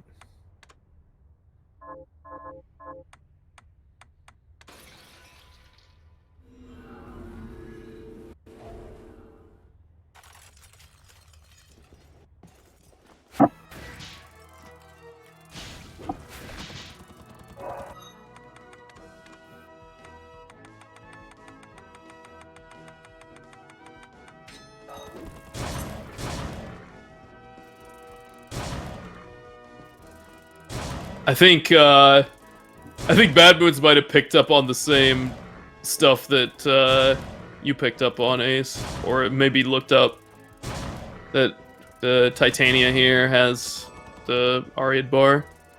Maybe going for that play to close it out. Which I guess that would work too.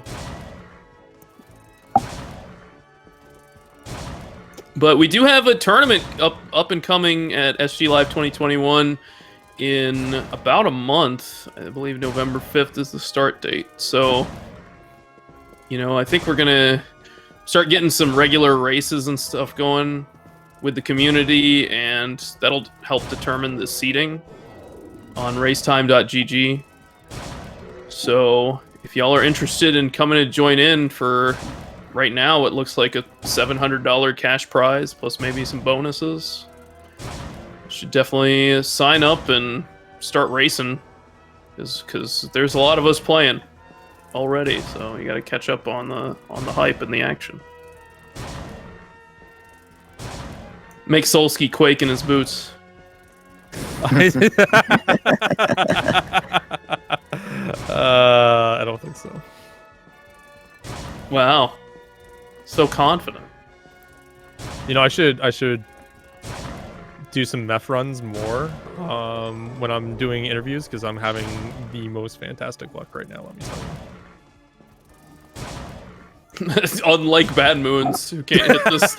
Unlike this BadmoonZ. There it is. Just have to complain. Oh man. It is a 4% chance, from what I looked up. 10% for the platinum.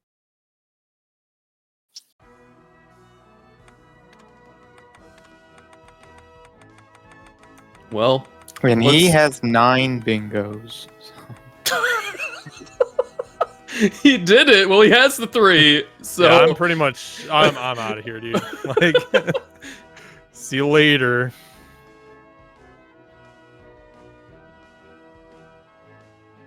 I really want to tell him that he had glasses, even though we told him I twice. mean, I think he knows, but we're gonna try to get him in here for an interview and ask him why he has 9 bingos. Or why he didn't buy the sunglasses. Yeah, exactly.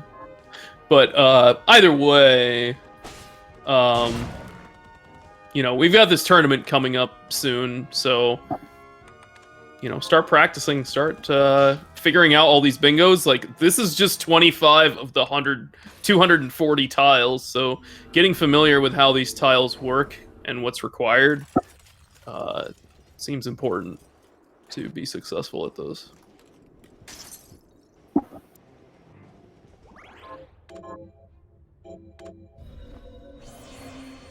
Hey, BadmoonZ. Hello. GG. Yeah, GG. GG. So did you know that you had the glasses? No.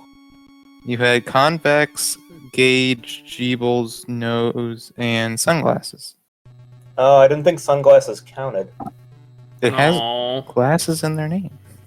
Well, a lot of things have. Well, anyway. Anyways. That was How did you the feel about the free fastest tits 180 I've ever seen or heard. By the way. row? Fastest 180? Yeah, it was I, but anyways. I put a lot of stock into finding Claymore and Kung Fu shoes, and it did not happen. Ah, okay. Well, you did what you could to dodge upbeat heat on the Fornius, so... But Which like that one would've also wasn't even helped. gonna help at that point. So Yeah, I suppose so. If you didn't think you had the glasses locked down, then it makes sense.